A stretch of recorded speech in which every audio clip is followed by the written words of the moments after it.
доктор Зокир, ба ҳар ҳол муқаддимаи мо ба ин мавзӯъ бидуни тавзеҳоти шумо аз истилоҳоти муайян нотамом хоҳад буд. метавонед пеш аз ҳама маънои худи истилоҳи Рамазонро ба мо фаҳмонед? алҳамдулиллаҳ вассалату вассалам ала расулиллаҳ ва ала алиҳи ва саҳбиҳи аҷмаин. калимаи Рамазон аз калимаи арабӣ ромида ва ё арромат гирифта шуда, маънояш гармои тафсон, сӯзон ва хушксолӣ мебошад. он инчунин аз калимаи арабӣ ромда гирифта шудааст, ки маънои реге аз офтоб сӯзондашударо дорад. тибқи баъзе аз истилоҳот, калимаи Рамазон баъзан вақт эҳсоси сӯзиши шадид дар меъдаро ифода мекунад, ки аз ташнагӣ ба вуҷуд меояд. ҳангоме ки мусалмон рӯза медорад, ӯ эҳсоси ташнагиро мекунад, ки дар навбати худ ӯро ба эҳсос кардани сӯзиш дар меъда оварда мерасонад. ана ҳаминро Рамазон меноманд. дар баробари ин калимаи Рамазон маънои дигар низ дорад, ва ин он аст, ки замоне ки амалҳои нек гуноҳу бадии мусалмононро месӯзонад. аз ин рӯ моҳи Рамазон моҳест, ки дар он гуноҳҳо сӯзонида мешаванд, чунон ки замин дар зери таъсири офтоб сӯзон мешавад. гузашта аз ин, ҳарорати баланд ба табдил ва тағйири қариб ки ҳама намуди шакли моддаҳо ва материяҳо мусоидат мекунад. ҳамин тавр Рамазон барои тағйир, таҷдид ва аз навсозии ҷанбаҳои маънавию ахлоқии инсон мусоидат мекунад. барои ҳамин мо истилоҳи Рамазонро истифода мебарем. мо бисёр вақт табрику таҳниятеро бо фарорасии моҳи шарифи Рамазон мешунавем, ки чунин садо медиҳанд: Рамазон муборак. баъзеҳо мегӯянд, ки ин бидъат аст ва баъзеи дигар мегӯяд, ки суннат аст. шумо дар ин бора чӣ мегӯед? ҳеҷ боке нест, ки моҳи Рамазонро бо камоли мамнуният пешвоз гирем. алҳамдулиллаҳ. пайғамбар саллаллоҳу алайҳи ва саллам ҳама вақт аз омадани он мардумро огоҳ мекарданд. пайғамбар саллаллоҳу алайҳи ва саллам гуфтанд, ва ин дар муснади имом Аҳмад ҷилди 2 саҳифаи 230 ҳадис таҳти рақами 7148 зикр шудааст, ки ҳамчунин дар сунани Насоӣ китоби рӯза дар боби 5 таҳти рақами 2106 омадааст, ки пайғамбари мо саллаллоҳу алайҳи ва саллам ҳамеша мардумро аз наздик шудани ин моҳ хабар мекарданд. эшон мегуфтанд: эй мардум, наздик шуда истодааст ба шумо моҳи мубораки Рамазон, ва Аллоҳ фарз гардонид бароятон рӯзаи ин моҳи муборакро. пайғамбар саллаллоҳу алайҳи ва саллам ҳамеша аз ин моҳ истиқбол карда мардумро табрик мекарданд. пас мисли пайғамбар саллаллоҳу алайҳи ва саллам мо метавонем бигӯем, ки моҳи муборак меояд. баъзеҳо ибораи Рамазон муборакро ин бештар дар қитъаи Ҳиндустон вомехӯрад, асосан дар байни ҳиндуҳо ва покистониҳо. калимаи муборак аз калимаи арабӣ барака гирифта шудааст, ки маънояш баракат мебошад, яъне моҳи пурбаракат. аммо замоне ки ҳиндуҳо ва покистониҳо калимаи муборакро истифода мебаранд, ин бештар чун табрик кардан садо медиҳад. барои мисол, агар касе аз имтиҳон бо муваффақият гузарад, дар урфият мегӯянд муборак бошад, ки он ҳам аз калимаи арабӣ барака гирифта шудааст. аз ин рӯ вақте ки Рамазон фаро мерасад, онҳо ҳамаро бо ибораи Рамазон муборак табрик мекунанд, яъне аз наздик шудани моҳи муборак ёдоварӣ мекунанд ва ё ба якдигар орзуҳои нек талаб мекунанд. албатта ки ин бидъат нест. баръакс, боз ҳам хуб аст, ки мо ин моҳро муборак гуфта аз омадани он ва фазилатҳои муборакаш ба якдигар ёдрасӣ мекунем. ман бар онам, ки ин бидъат нест, аммо табрикоти худро бо кадом калима ва ё ибора баён кардан мехоҳед, аз худи шумо вобаста аст. масалан, дар нимҷазираи Ҳинд ба мо гуфтани Рамазон муборак одат шудааст. дар кишварҳои халиҷ бошад гуфтани Рамазон карим одат шудааст. ҳамаи ин ибораҳо моҳи муқаддас, моҳи муборак, моҳи мағфират мақбул аст. интихоби ибораҳо ба ихтиёри шумост. дар мавриди пайғамбар саллаллоҳу алайҳи ва саллам бошад, эшон гуфтанд: эй мардум, наздик шуда истодааст ба шумо моҳи мубораки Рамазон. аз ин рӯ ман дар онам, ки мо бояд ин моҳи муборакро ёдовар шавем ва ба ҳамдигар таманнои некиро кунем.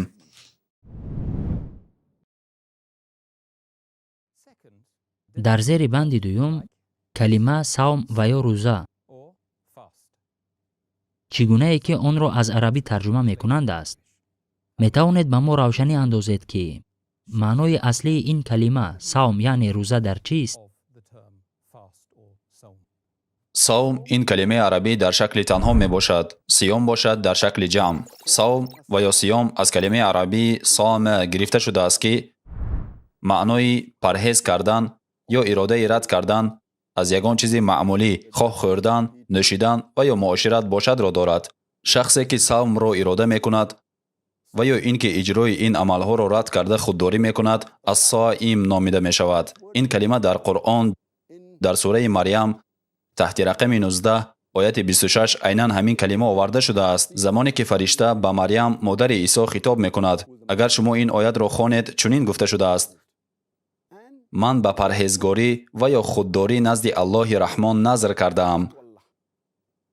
اما در این مورد کلمه صوم یا روزه به معنای پرهیز از غذا و آب نیست، بلکه خودداری از معاشرت و گفتار است. زیرا مضمون این آیت را اگر نظر کرده با آیت قبلی برگردیم، در قرآن سوره مریم آیت 25 آمده است که الله به مریم فرمود و تنه نخل را به طرف خود تکان بده تا خرمای تازه بر تو فرو ریزد.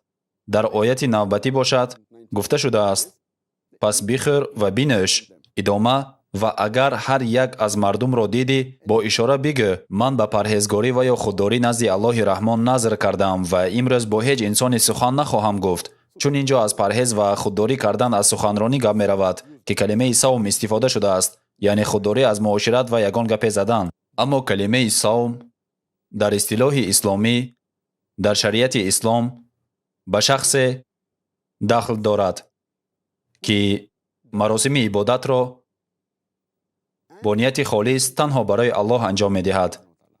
یعنی این شخص پرهیز می کند از غذا، آب و عموما خوراک، اینچنین از علاقه جنسی و یا خودرضایی که در نتیجه هوسمندی جنسی به عمل می آید. خلاصه کلمه صوم از نگاه اسلام به شخص دخل دارد که پرهیز می کند از هر آن چیزی که روزه‌اش را می شکند. ما درباره خوردن گفته ایستاده ایم که خواه از دهان باشد خواه بینی، نوشیدن همه نمود نشاکی ها، خواه آب عادی باشد و یا شیر و یا افشوره های میوگی که طریق دهان یا بینی استعمال کرده شوند و با هر گونه خوراکواری تأمین نمودن ارگانیسم صرف نظر از منبعش. اینچنین خودداری از علاقه جنسی، یعنی این نظارت کردن از بالای معده و عضوهای جنسی. این موقع از دیدگاه اسلام است و این مفهوم عمومی می باشد. همزمان باید درک کرد که چنین موقع تنها با خودداری از معده یا عضوهای جنسی از هر آن چیزی که می تواند روزه را می شکند محدود باشد.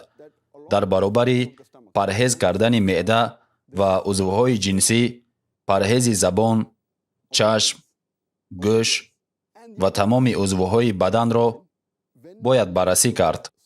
برای همین هم پیامبر صلی الله علیه و سلم فرمودند که چطوری که در صحیح بخاری جلد 3 در کتاب روزه حدیث 1903 آمده است. پیامبر فرمودند که اگر کسی در سخن و عمل خود دروغ گفتن را ترک نکند، پس الله به دست کشیدن او از غذا و آب احتیاج ندارد. یعنی در برابر پرهیز از آب و غذا باید از دروغگویی و دشنام و کارهای ناشایسته نیز پرهیز کنیم. پیامبر محبوب ما صلی الله علیه و سلم بار دیگر در این باره ذکر کردند. در صحیح ترغیب جلد 1 حدیث 1068 آمده است که پیامبر می فرمایند شخصی که پرهیز می کند از آب و غذا باید از سخنان باطل و دشنام‌های قبیح نیز پرهیز کند و اگر او را خشم فرا گیرد و یا کسی با او بحث و او را تحقیر کند، باید چنین بگوید من روزه دارم، من روزه دارم. از این رو 3 نوع اساسی روزه‌داری را می توان جدا کرد. یکم این پرهیز کردن معده و عضوهای جنسی از هر آن چیزی که روزه را می شکند، یعنی غذا، آب و علاقه جنسی. دوم این عضوهای دیگری بدن مانند زبان، چشم، گوش، دست و پا، حتی اینها نیز باید روزه دارند. یعنی اگر زبان روزه دارد، این معنای آن را دارد که آن از تهمت کردن، غیبت، از پهن کردن آوازه، از سخنان قبیح خودداری می کند. вақте ки чашм рӯза дорад, ин маънои онро дорад, ки шахс дигар ба чизҳои ҳаром назар намекунад. ӯ нигоҳи худро ҳифз мекунад, филмҳои фаҳшро тамошо намекунад ва назар намекунад ба муҳтавое, ки аз нигоҳи дин ҷоиз нест. агар гӯшҳоямон рӯза доранд, ин маънои онро дорад, ки мо гӯш намекунем он чизҳоеро, ки ҳаром аст. яъне мо аз гӯш кардани мусиқӣ худдорӣ мекунем.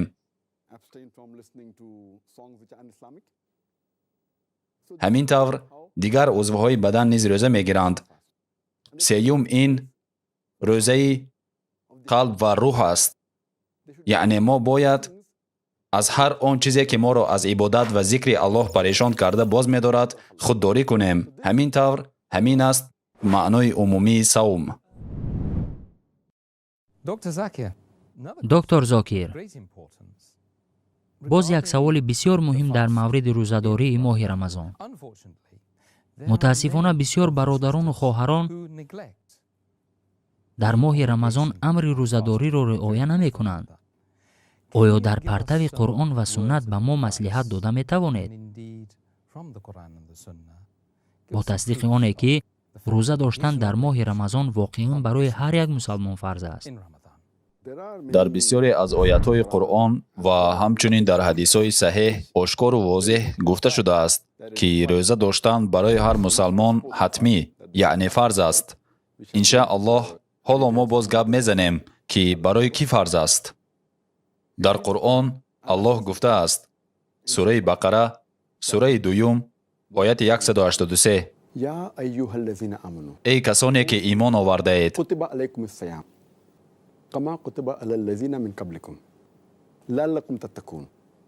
эй касоне, ки имон овардаед, рӯза бар шумо фарз шудааст, ҳамон гуна ки бар касоне, ки пеш аз шумо буданд, низ фарз шуда буд, бошад, ки парҳезгор шавед.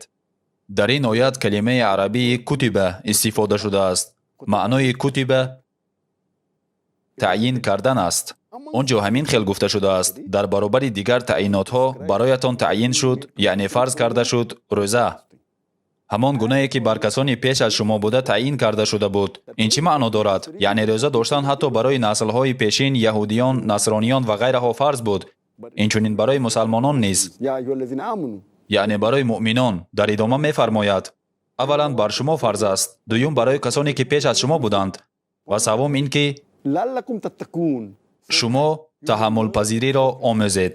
калимаи арабии таттақун аз калимаи вақъа гирифта шудааст, ки якреша бо калимаи тақво мебошад, яъне эҳсоси тарс аз ғазаби Аллоҳ, ва ё ба ибораи дигар чизе монанди худотарсӣ, парҳезгорӣ ва ё тақвост. Аллоҳ мефармояд: ба шумо таъйин шудааст, ки рӯза гиред, то таҳаммулпазириро омӯзед, то тақво дошта бошед. яъне тақво ин худотарсӣ, некӯкорӣ ва худоҷӯист. чӣ мешавад вақте ки шахс рӯза мегирад? ӯ ташнаву гушна мемонад. одатан шахси шикамаш сер қувваи кофӣ дорад. ҳатто барои иҷрои коре, ки ҳаром бошад, метавонад ба гуноҳ дучор шавад.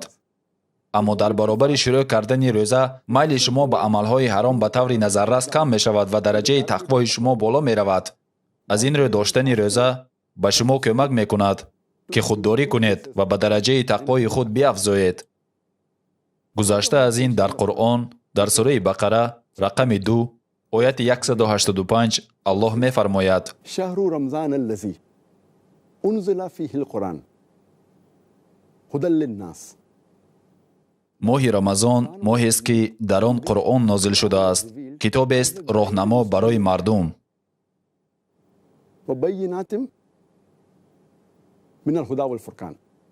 ва далоили ошкоре аз ҳидоят ва ҷудокунандаи ҳақ аз ботил аст. ва Аллоҳ дарҳол пас аз ин мегӯяд: касоне, ки ин моҳро дар меёбанд, бояд рӯза бигиранд. яъне рӯза фарз мешавад ба мусалмононе, ки моҳи Рамазонро дар меёбанд, бояд рӯза гиранд. дар зер баъзе истисноҳо ҳастанд, ки агар бемор ва ё дар роҳ бошед, рӯзаро ба таъхир гузоштан мумкин аст. аммо нуқтаи асосии оят ин аст, ки рӯза гирифтан дар моҳи Рамазон барои ҳар мусалмон фарз аст, ба истиснои чизе, ки дар боло оварда шуд. гузашта аз ин як қатор ҳадисҳои саҳеҳ вуҷуд доранд ки ба фарз будани рӯза барои мусалмонон далолат мекунанд. ман иқтибос меорам яке аз муҳимтарин ҳадисеро ки дар он пайғамбар саллаллоҳу алайҳи васалам гуфтанд. дар саҳеҳ бухорӣ ҷилди 1 дар китоби имон ҳадиси 8 пайғамбари гиромӣ фармуданд ки ислом бино ёфтааст бар 5 рукн. аввал ла илаҳаиллаллоҳ муҳаммадур расулуллоҳ, яъне маъбуде ҷуз аллоҳ нест ва пайғамбар муҳаммад фиристодаи ӯст. дуюм адои намози фарз. саввум пардохти закот, закотҳои воҷиб. чаҳорум адои ҳаҷ, яъне зиёрати шаҳри Макка. ва панҷум доштани савм, яъне рӯза мебошад. бинобар ин дар асоси ин ҳадиси пайғамбар саллаллоҳу алайҳи васалам дар саҳеҳ бухорӣ ҷилди 1 дар китоби имон ҳадиси рақами 8 рӯза яке аз рукнҳои муҳими ислом аст. яъне он танҳо фарз нест, балки яке аз рукнҳои асосии ислом ба шумор меравад. аз байни ин 5 рукни асосӣ якеаш рӯза мебошад. дар асоси ин далелҳо мо ба хулосае меоем ки рӯза барои тамоми мусалмонон фарз аст. рости гап ба фикрам ба ин савол ҷавоби равшандар аз инро гирифтан ғайриимкон аст. умедворам ки бисёриҳо инро ба эътибор гирифта дар ин моҳ рӯзадориро сар мекунанд. тавре ки маълум аст, рӯза яке аз рукнҳои ислом мебошад. дуруст? оё дар баробари 4 рукни дигари асосии ислом рӯза ҳамчун рукни бунёдӣ ягон хусусияти хосе дорад? чуноне ки қаблан зикр кардем, ислом аз 5 рукн иборат аст ки ҳар яки онҳо муҳиманд. аммо хусусияти савм, яъне рӯза, дар баробари рукнҳои дигар дар он аст ки рукнҳои дигари ислом, хоҳ намоз бошад, хоҳ закот ва хоҳ ҳаҷ, метавон бо нияти ба касе таассурот бахшидан анҷом дода шавад, яъне барои намоиш. фарз мекунем ки ман мехоҳам худро ҳамчун як шахси солеҳу худотарс нишон диҳам ва дар пеши ҳама намоз хонам ва ё ба ҳаҷ равому бо ин амалам ба касе таассурот орам. ман метавонам ошкоро садақа диҳам ба нияти зоҳир намудани саховатмандии худ назди мардум. аммо рӯзаро барои намоиш ва риё гирифтан ғайриимкон аст, зеро ҳар кас метавонад худро рӯзадор вонамуд кунад. аммо дар айни замон вақте ки дар атроф касе нест, бихӯраду бинӯшад. аммо касе ки воқеан рӯзадор аст ва ҳар он чизе ки метавонад рӯзаашро бишиканад парҳез мекунад, онро танҳо ба хотири Аллоҳ мекунад, на барои касе. ин хусусияти асосии рӯза дар баробари дигар рукнҳои ислом аст. пайғамбари маҳбуби мо саллаллоҳу алайҳи васалам гуфтанд дар китоби саҳеҳ бухорӣ ҷилди 3 дар китоби рӯза ҳадиси 1904 пайғамбар саллаллоҳу алайҳи васалам гуфтанд: Аллоҳ мегӯяд, тамоми аъмоли фарзанди одам барои худи ӯст, танҳо барои ӯ, магар рӯза, ки он барои ман аст ва ман аҷри онро хоҳам дод. рӯза сипари муҳофизатист. шахси рӯзадор аз ҳар бадӣ парҳез мекунад. парҳез мекунад аз дурӯғ ва парҳез мекунад аз дашном додан. ҳатто касе аз ӯ ба ғазаб омада ӯро дашном диҳад ҳам, дар ҷавоб танҳо ибораеро мешунавад: ман рӯзадорам, ман рӯзадорам. мазмуни ҳадис бо ин тамом намешавад ва паёмбар мефармоянд: савганд ба ҳамон зоте ки ҷони Муҳаммад дар дасти ӯст. бӯе ки аз даҳони шахси рӯзадор берун меояд, назди Аллоҳ маҳбубтар аст аз бӯи мушку амбар ҳам дида. шахси рӯзадор 2 маротиба шод мешавад.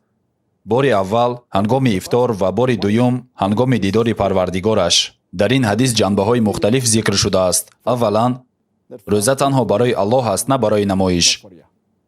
дуюм, рӯза сипар аст, муҳофизат аст. инсонро аз аъмоли зишт, фаҳш ва аз дағалӣ эмин нигоҳ медорад. агар касеро эҳсосот фаро гирифта бошад, пас дар ҷавоб шумо бояд бигӯед: ман рӯзадорам, ман рӯзадорам. тибқи ҳадисе ки пайғамбар саллаллоҳу алайҳи васалам дар он гуфтаанд, дар саҳеҳ бухорӣ ҷилди 3 ҳадиси 2038 омадааст ки пайғамбар ба мо тавзеҳ додаанд ки шайтон дар рагҳои инсон мисли хун равон аст.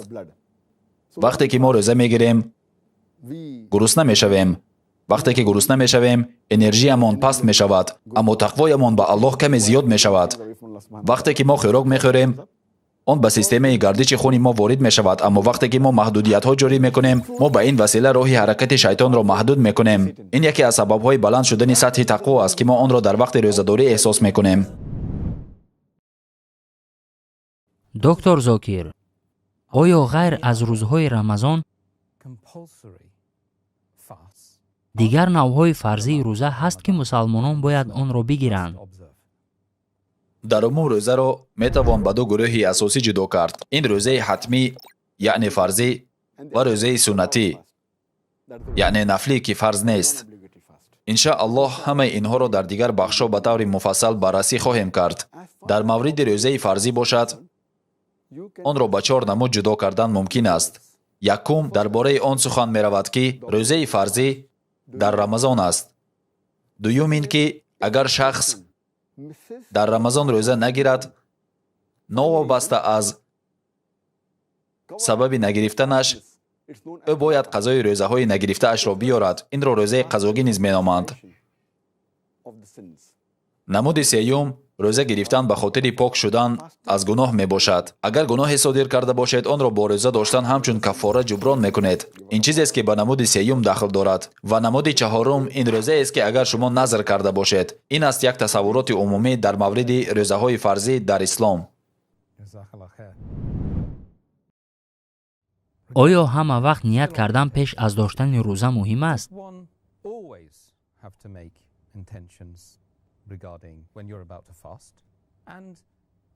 ва ба мо каме бигӯед, ки айнан кадом вақт бояд ният карда шавад?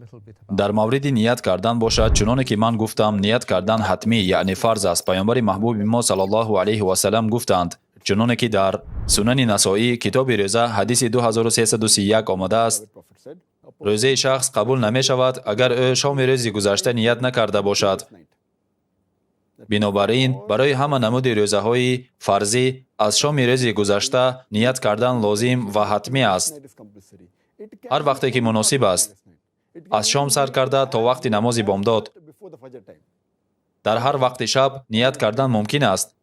ҳар як шахс пеш аз фарорасии моҳи Рамазон метавонад дарҳол нияти тамоми моҳро ба рӯза гирифтан кунад, ба истиснои ҳолатҳое, ки мо маҷбурем рӯзаамонро қатъ кунем, бино бар беморӣ ва ё дар роҳ будан. дар ин сурат бояд нияти худро аз нав кунем, аммо ин корро танҳо як маротиба кардан кифоя аст. бисёр одамон иштибоҳан чунин мешуморанд, ки ниятро бо овоз бояд гуфт, ки ин тамоман лозим нест. ниятро бо овоз гуфтан ба монанди ният кардам то рӯза бидорам, зеро ки ният дар қалб мешавад. фарз мекунем, ки ман бевақтии шаб хеле пеш аз намози бомдод ё пеш аз оғози рӯза аз хоб бедор шудам.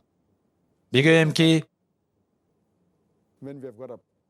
ману писарам барои саҳарӣ аз хоб бедор шудем ва писарам мепурсад, чаро мо ин қадар барвақт аз хоб хестем? ва ман ба ӯ ҷавоб медиҳам, зеро ки мо рӯза мегирем. яъне аллакай маълум аст, ният аллакай ҳаст, пас набояд бигӯям, ки рӯза мегирам. аз ин рӯ муҳим он аст, ки ният дар қалб бошад ва онро бо овози баланд гуфтан шарт нест, ки бисёриҳо фикр мекунанд. ягон ҳадисро надидам, ки дар он гуфта бошад, ки паёмбар ё саҳобагон қабл аз рӯза нияти худро бо овоз гуфта бошанд. онро дар қалб доштан бас аст ва барои тамоми моҳи Рамазон як маротиба анҷом додани он кифоя аст, ба истиснои ҳолатҳое, ки рӯзааш қатъ мешавад, чуноне ки дар боло гуфтам. вале ин танҳо барои рӯзаҳои фарзӣ аст. дар мавриди бо хости худ гирифтани рӯза ният шарт нест, чуноне ки дар ҳадис дар сунани насоӣ китоби рӯза ҳадиси 2323 омадааст. рӯзе ки паёмбар саллаллоҳу алайҳи ва саллам аз ҳамсараш хост то ба ӯ чизе барои хӯрдан бидиҳад, ҳамсари паёмбар ҷавоб доданд, ки дар хона тамоман хӯрок нест. инро шунида паёмбар гуфтанд: хуб, пас ман рӯза мегирам. аз ин бармеояд, ки як рӯз пеш аз ин, шоми ҳамон рӯз эшон нияти рӯза гирифтанро надоштанд. қарор қабул карда шуд. эшон пас аз субҳ чизе нахӯрданд, аммо нияти рӯза доштан дертар ба дунбол омад. аз ин рӯ барои рӯзаи нафл аз шоми рӯзи гузашта ният кардан шарт нест, ба истиснои рӯзҳои муҳими рӯзадорӣ ба мисли ошуро ё 10 рӯзи муҳаррам ва ё рӯзи арафот, ки матлуб аст, ки пешакӣ ният кунед, зеро ин рӯзаи муҳим аст. барои тамоми рӯзаҳои дигари нафл аз шоми рӯзи гузашта ният кардан ихтиёрӣ аст. агар дар бораи ният гӯем, боз 3 нуқтаи дигарро бояд қайд кард. аввали он, агар ният бо маҷбурӣ, фаромӯшӣ ё хато қатъ шуда бошад, пас ин гуна ҳолатҳо бахшида мешавад. аллоҳ дар Қуръон гуфтааст, дар сураи Наҳл, сураи 16, ояти 108: пас аз оне ки шахс имон овард, вале баъдан ба тарки имонаш маҷбур шуд ва дар зери фишор куфреро анҷом дод, яъне агар ӯ маҷбуран ширк ва ё куфр кард, пас Аллоҳ ӯро мебахшад. дигар хел карда гӯем, касе ки агар маҷбур шавад зери фишор рӯзаашро қатъ кунад, сарфи назар аз нияти худ, пас ин бахшида мешавад. Аллоҳ дар сураи Бақара сураи 2 ояти 286 низ мефармояд: Парвардигоро, агар фаромӯш ва ё хатое кардем, пас моро бозхост макун. аз ин рӯ, агар шахсе фаромӯш ва ё хато карда бошад, рӯзаашро қатъ карда бошад, тасодуфан об нӯшад ё иштибоҳан хӯрад, Аллоҳ ӯро мебахшад. мо дар ин бора баъдтар бештар суҳбат хоҳем кард. саволи навбатӣ: вақте ки мо дар бораи рӯзадорӣ ҳарф мезанем, ин танҳо маънои худдорӣ аз ғизо, об ва алоқаи ҷинсиро дорад, ё ин ки шартҳои дигар низ вуҷуд доранд? мо аллакай дар бораи шартҳои ҳатмӣ, яъне фарзӣ барои рӯза гуфта гузаштем, ки яке аз онҳо ин худдорӣ кардан аз ҳар он чизе ки рӯзаро мешиканад буд, яъне ин хӯрдан, нӯшидан ва ҳамхобагӣ бо ҳамсар буд. вале ба ғайр аз ин, яке аз чизҳои муҳим ин ният мебошад. иҷрои ҳар амале ки бидуни ният анҷом дода мешавад, аз нигоҳи ҳаёти абадӣ, яъне охират, бефоида аст. ҳамеша ният бояд бошад. ин хело муҳим аст. азбаски мо бо нияти наздик шудан ба ризояти Аллоҳ рӯза медорем, пас ин ба ибодат шомил мешавад. агар ки ният набошад, пас ин метавонад навъҳои гуногуни рӯза бошад. ба шумо мисоле меорам: шахс метавонад бо далоили сиёсӣ рӯза бигирад, ба хотири эътирозе рӯза бигирад, эълони гуруснанишиниро кунад бо сабабҳои сиёсӣ. ман то расидан ба ҳадафҳои худ аз хӯрдани хӯрок даст мекашам ва бисёриҳо дар чунин гуруснанишиниҳо иштирок мекунанд, аз ҷумла ғайри мусалмонон. инсон метавонад бо сабаби вазъи саломатӣ дастурҳои парҳезии қатъиро риоя кунад, ё ин ки рӯза дорад барои кам кардани вазни изофагӣ. рӯза доштан метавонад ҳамчун табобат аз ягон беморие тавсия дода шавад. ва дар ҳамаи ин мисолҳо нияти наздик шудан барои бархуд хондани ризояти Аллоҳ субҳанаҳу ва таъала нест. айнан ба ҳамин хотир, мувофиқи шариати ислом, вақте ки мо худдорӣ мекунем аз ҳар он чизе ки рӯзаро метавонад шиканад, бояд ҳамеша бо ният ҳамроҳ бошад. бе ният рӯза фоидае надорад. ин як нуқтаи хело муҳим аст. ният барои ҳар як ибодат, аз он ҷумла барои рӯза ҳатмӣ аст. паёмбари азизамон саллаллоҳу алайҳи васалам фармуданд, чуноне ки дар китоби Саҳиҳ Бухорӣ ҷилди 2 китоби закот дар боби 370 ҳадиси 2198 омадааст, ки паёмбар саллаллоҳу алайҳи васалам гуфтанд, ки ҳар гоҳе ки ният кардед, ҳатто агар ин нияти ҳамхобагӣ бо ҳамсар бошад, пас ин аллакай барои шумо ҳамчун савоб навишта мешавад. саҳобагон дар ҳайрат монданд. наход ки барои қонеъ кардани нафси худ бо ҳамсар низ мо аҷру подош гирем. ин чӣ хел аст, ё Расулаллоҳ? дар ҷавоб паёмбар гуфтанд: агар шумо бо касе ба ғайр аз ҳамсароне ки бароятон ҳалоланд ҳамхоба шавед, оё ин гуноҳ нест? онҳо гуфтанд: ё Расулаллоҳ, гуноҳ аст. бинобар ин, агар бо зане ки бароятон ҳалол аст, яъне бо ҳамсаратон, нияти нек дошта ҳамхоба шавед, пас ин кори савоб ҳисобида мешавад.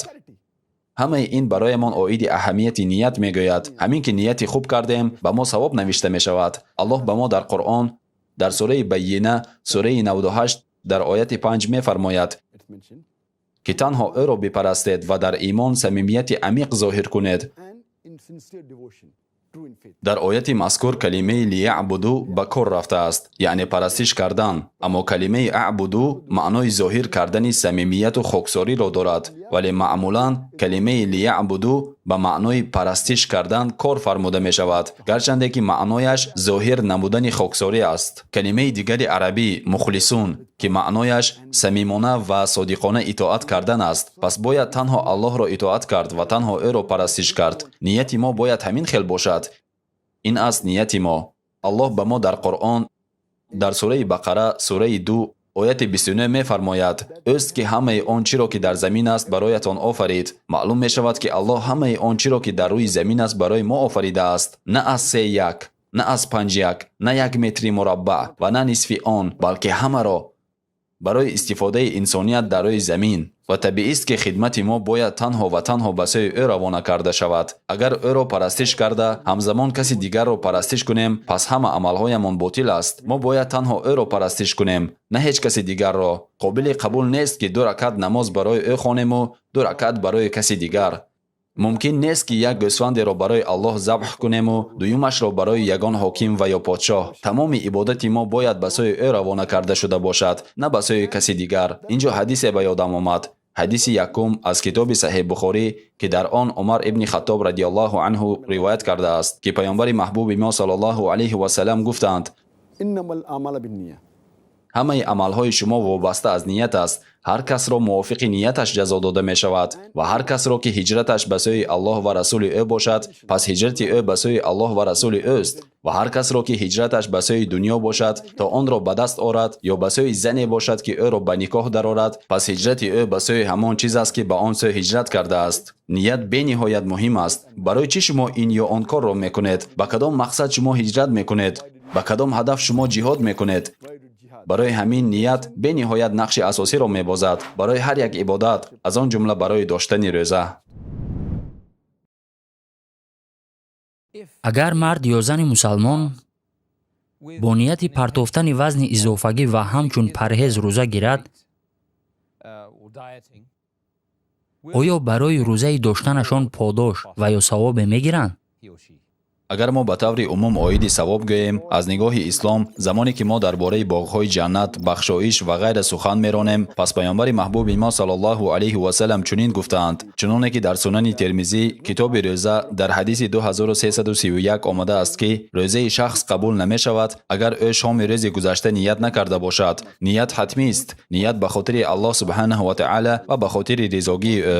шахсе ки чунин ният надорад, бешубҳа ҳеҷ ягон фоидаи динӣ намебинад ва манфиати рӯҳонӣ низ намегирад. мақсади асосӣ аз оне ки мо рӯза мегирем ба даст овардани тақво мебошад. дар мавриди ҳар гуна таъсиротҳои фоидаовар бошад, аз қабили фоида барои саломатӣ ё камкунии вазн, рӯзадор метавонад онҳоро бигирад. одамоне ҳастанд ки бо сабабҳои сиёсӣ рӯза мегиранд, гуруснанишинӣ мекунанд, ба нишони эътироз рӯза мегиранд. дигарон, тавре ки шумо гуфтед, барои партофтани вазни изофагӣ ва ё ҳамчун парҳез рӯза мегиранд. ба ин васила онҳо ҳамон фоидаеро мегиранд ки талоши гирифтани онро мекарданд, аммо на он фоидаеро ки ислом барояшон меорад. аллоҳ дар Қуръон сураи Ҳуд сураи 11 аз ояти 15 то 16 мефармояд: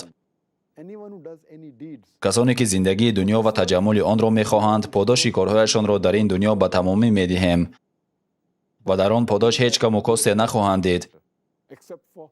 инон касоне ҳастанд ки дар охират ба ҷуз аз оташи дӯзах ҳеҷ насибе нахоҳанд дошт ва он чи дар дунё анҷом додаанд барбод рафтааст ва он чи мекарданд табоҳ аст. аз ин рӯ рӯза гирифтан танҳо бо нияти кам кардани вазн ё ҳамчун парҳез ин танҳо беақлӣ аст. ин мисли иваз кардани гунҷишк ба шоҳин аст. ҷазакаллоҳу хайран, доктор Зокир.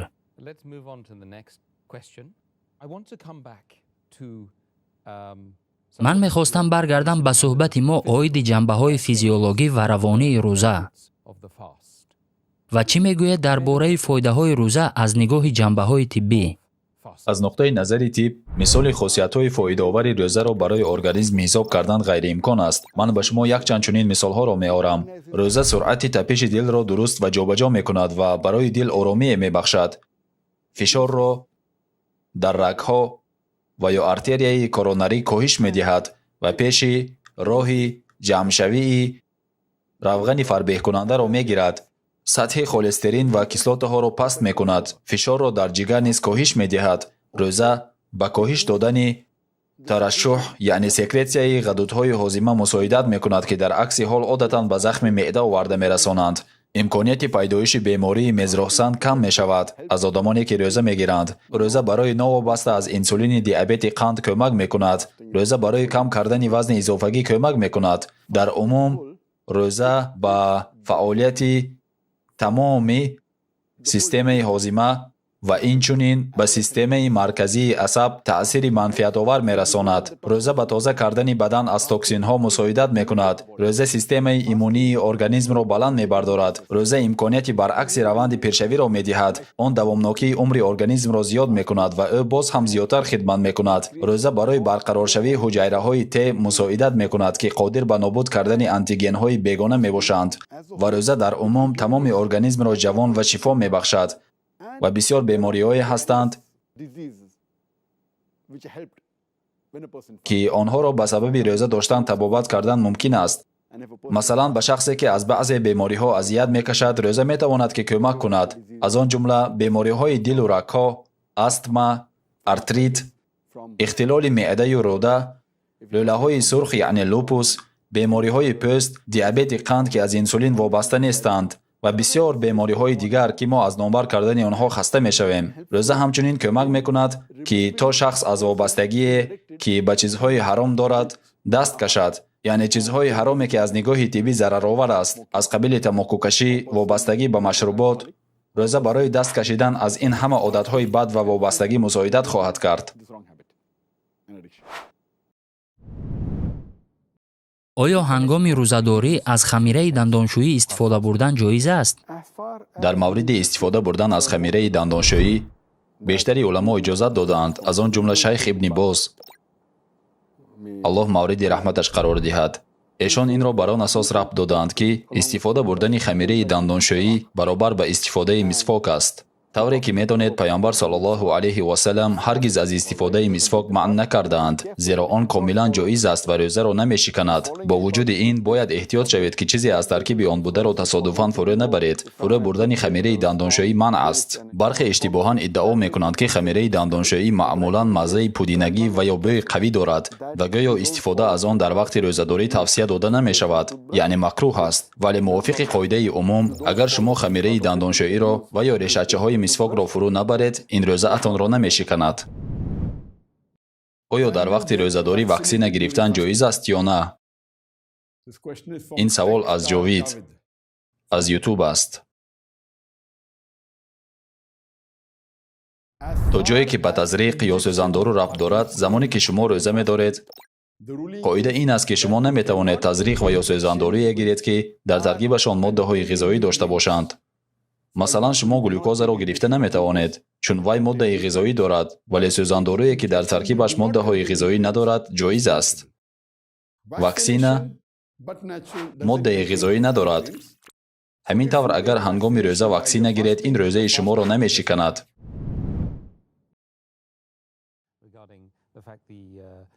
савол: дарҳои биҳишт кушода ва дарҳои дӯзах бастаанд. оё ин маънои онро дорад ки агар дар ин моҳи муборак бимирем ба биҳишт меравем? тибқи ҳадисе ки ҳадиси саҳеҳ дар муснади имом аҳмад омадааст, дар ҷилди дуюм саҳифаи 230 зери рақами 7148 ва инчунин дар сунани насоӣ дар боби панҷум ҳадиси 2106 омадааст ки пайғамбар саллаллоҳу алайҳи васалам ба мардум хитоб карда гуфтанд: ба дурустӣ ки моҳи шарифи рамазон бар шумо омад ва он моҳи муборак аст, рӯза доштани ин моҳро худованд бар шумо фарз гардонидааст. дар ин моҳ дарҳои ҷаннат кушода ва дарҳои дӯзах баста шуда, шайтонҳо бо занҷир баста мешаванд. дар ин моҳ шабест ки аз 1000 шаб беҳтар аст ва шахсе ки аз хайри он маҳрум мешавад, аз баракати ин моҳ ба таҳқиқ маҳрум шудааст. ва ин ҷо боз ҷавоби мантиқӣ ки агар дарҳои биҳишт кушода ва дарҳои дӯзах баста бошанд, пас ҳар касеро ки дар ин моҳ марг дарёбад ба биҳишт меравад, зеро дарҳои биҳишт боз аст ва дарҳои дӯзах бошад баста аст. оё ин маънои онро дорад ки агар ғайримусалмон ҳам дар ин моҳ бимирад ба биҳишт меравад? дар ҷавоб ба суол бояд фаҳмид ки вақте ки Аллоҳ мефармояд ки дар моҳи Рамазон дарҳои биҳишт боз аст, ин маънои онро дорад ки дарҳои биҳишт интизори ворид шудани мо ба биҳишт ҳастанд, ба ҷаннат. яъне агар кори хайри ночизе кунед ҳам Аллоҳ подоши онро афзун мекунад. пайғамбар саллаллоҳу алайҳи васалам фармуданд ки савоби ҳар амали нек 10 маротиба зиёд карда мешавад. ва дар ин моҳ расидан ба биҳишт хело осон аст. ҳангоме ки пайғамбар гуфтанд ки дарҳои дӯзах баста мешавад, эшон онро дар назар доштанд ки дар ин моҳ ворид шудан ба дӯзах хело душвор аст. пурсида мешавад ки чаро? чунки дараҷаи худотарсии мо яъне тақво боло меравад ва имконияти гуноҳ карданамон кам мешавад. гузашта аз ин, агар тамоми моҳи Рамазонро бо умеди савоб аз Аллоҳ рӯза бидоред, ҳамаи гуноҳҳои қаблии шумо бахшида мешаванд. чун шахсе ки агар тамоми моҳи Рамазонро бо умеди гирифтани савоб аз Аллоҳ рӯза бигирад, тамоми гуноҳонаш ба куллӣ бахшида мешаванд. хуб, агар ҳамаи гуноҳҳои қаблӣ бахшида шуда бошанд, пас барои ӯ имкони ба дӯзах рафтан нест? аммо бояд дар назар дошт ки меъёри кушода шудани дарҳои биҳишт و بسته شدن درهای دوزخ این روزه‌داری فرضی ماست. گذشته از این، برای رسیدن به بهشت برایمان به قول چپته لازم است. این چپته بهشت در قرآن کریم در سوره عصر سوره 103 از آیات‌های 1 تا 3 آمده است که الله می‌فرماید: والعصر ان الانسان لفی خسر الا الذين آمنوا وعملوا الصالحات وتواصوا بالحق وتواصوا بالصبر. سوگند به عصر، البته که انسان در زیان است مگر کسانی که ایمان آوردند و کارهای شایسته کردند، یکدیگر را به حق سپارش نمودند و به صبر و شکیبایی توصیه کردند. در مورد این سوره امام شافعی گفتند که اگر در قرآن تنها همین سوره نازل میشد، برای نجات دادن تمام بشریت همین بسنده بود. این سوره را فرموله نجات نیز مینامند. همین طور هر یک شخص برای وارد شدن به بهشت باید 4 معیار اساسی را رعایت کند. اولین ایمان آوردن، دوم عملهای صالح انجام دادن، سوم این است که یکدیگر را به سوی حق راهنمایی کردن و چهارم دعوت کردن یکدیگر به صبر و تحمل می باشد. از این رو ما باید درک کنیم که اگر درهای جنت گشاده باشند، این معنای آن را ندارد که ما می توانیم به آنها وارد شویم. ما باید چپته آن را پیشنهاد کنیم و چپته ما ایمان است، عملهای صالح است. چپته این یکدیگر را به حق دستور دادن و دعوت کردن یکدیگر به صبر و تحمل است و دریافت این چپته در ماه رمضان خیلی آسان است، چون که در ماه رمضان ایمانمان زیاده می شوند. علاوه بر این ثواب عملهای صالح چند برابر افزون می شوند. از این رو که آسان است، مردم را به سوی حق دعوت میکنید، درجه صبر شما باشد می افزاید. از این رو این حدیث فهمیش آن را به ما میدهد که باید حتما به معیارهای نامبر شده جوابگوی باشیم و بعد ان شاء الله وارد بهشت میشویم و از دوزخ دوری میجوییم. از این رو این معنای آن را ندارد که همه آدمانی که در ماه رمضان میمیرند به بهشت میروند. البته شک نیست که کافرانی که ایمان ندارند وارد بهشت نخواهند شد. برای وارد شدن به بهشت شما باید چپته با خود داشته باشید و این چپته است که این را به ما سوره عصر میگوید. گذشته از این به حدیث اعتبار دهید، چون در آن آمده است که تنها اگر ما در ماه رمضان روزه بگیریم، یعنی تمام احکام و طلبات را رعایت کنیم و از حرام پرهیز کنیم، پس تنها همان وقت درهای بهشت گشاده می شوند و درهای دوزخ باشد بسته. همچنین در این حدیث آمده است که در این ماه شبی هست که بهتر از 1000 ماه است. این به آن دلالت میکند که اگر در این شب برای الله سبحانه و تعالی عبادت و دعا کنید، پس این به بیش از 1000 ماه برابر می شود که به 80 سال و یا زیادتر از این برابر است. تصور کنید تنها در یک شب شما امکان دارید که از تمام حیات خود دیده مکافات بیشتر گیرید. با نظر داشت آن که عمر میانه انسان 60 سال است، یک شب قدر لیلة القدر بهتر از 1000 ماه است، بیش از 80 سال بیشتر از عمر میانه انسان است. امکانیتی به بهشت رفتن خیلی بلند است و پایان حدیث که میگوید شخصی که اگر همه این نعمتها را از دست دهد واقعا محروم شده است. از این رو نه هر کس هم وارد بهشت می شود و در بهشت برای هر کس باز نمی شود. در آخر این حدیث یک مفهوم بسیار مهم موجود است، زیرا در اساس آن هر که از برکت این ماه مبارک دست کشد در حقیقت محروم شده است. ما همچون مسلمان باید درک کنیم که اگر از ماه رمضان برای خود فایده نگیریم، پس به این وسیله اگر خود را از بهشت محروم کنیم، پس به درستی که از جمله محروم شدگان میگردیم. در مورد غیر مسلمانان باشد، آنها واقعا از جمله محروم شدگانند.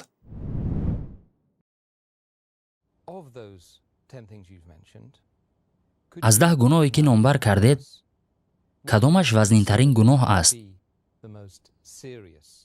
که باعث شکستن روزه میگردد؟ وهمترین و سختترین عملی که روزه را میشکند این جماع، یعنی علاقه جنسی می باشد. اگر شما به جماع در وقت روزه بودنتان دست زنید و اگر بین عضوهای تناسل تماس پیدا شود، پس روزه اتان میشکند، نوابسته از آن که جنوب شدید یا نه. در این حالت شما باید توبه کنید. بعداً قضای روزه این روز را بجا باید آورد و عمل را باید انجام داد که این گناه را جبران کند، یعنی کفاره. در حدیث صحیح آمده است که پیامبر عزیزمان صلی الله علیه و سلم فرمودند، چنانه که در صحیح بخاری در جلد 3 کتاب روزه حدیث 1936 مرد نزد پیامبر صلی الله علیه و سلم آمد و گفت: وای بر من ای پیامبر. پیامبر از او پرسیدند چه شد؟ مرد در جواب گفت: در وقت روزه‌داری با زنم همبستری کردم. сипас паямбар аз ӯ пурсиданд: оё тавоноии озод кардани ғуломеро дорӣ? ӯ ҷавоб дод: на, ман чунин тавоноиро надорам. сипас паямбар пурсиданд: Can you fast? оё метавонӣ 2 моҳ пайдарпай рӯза бигирӣ? оё метавонӣ 60 рӯз рӯза бигирӣ? ӯ ҷавоб дод: на, ман наметавонам. паямбар пурсиданд: That оё ту метавонӣ 60 мискинро таом диҳӣ?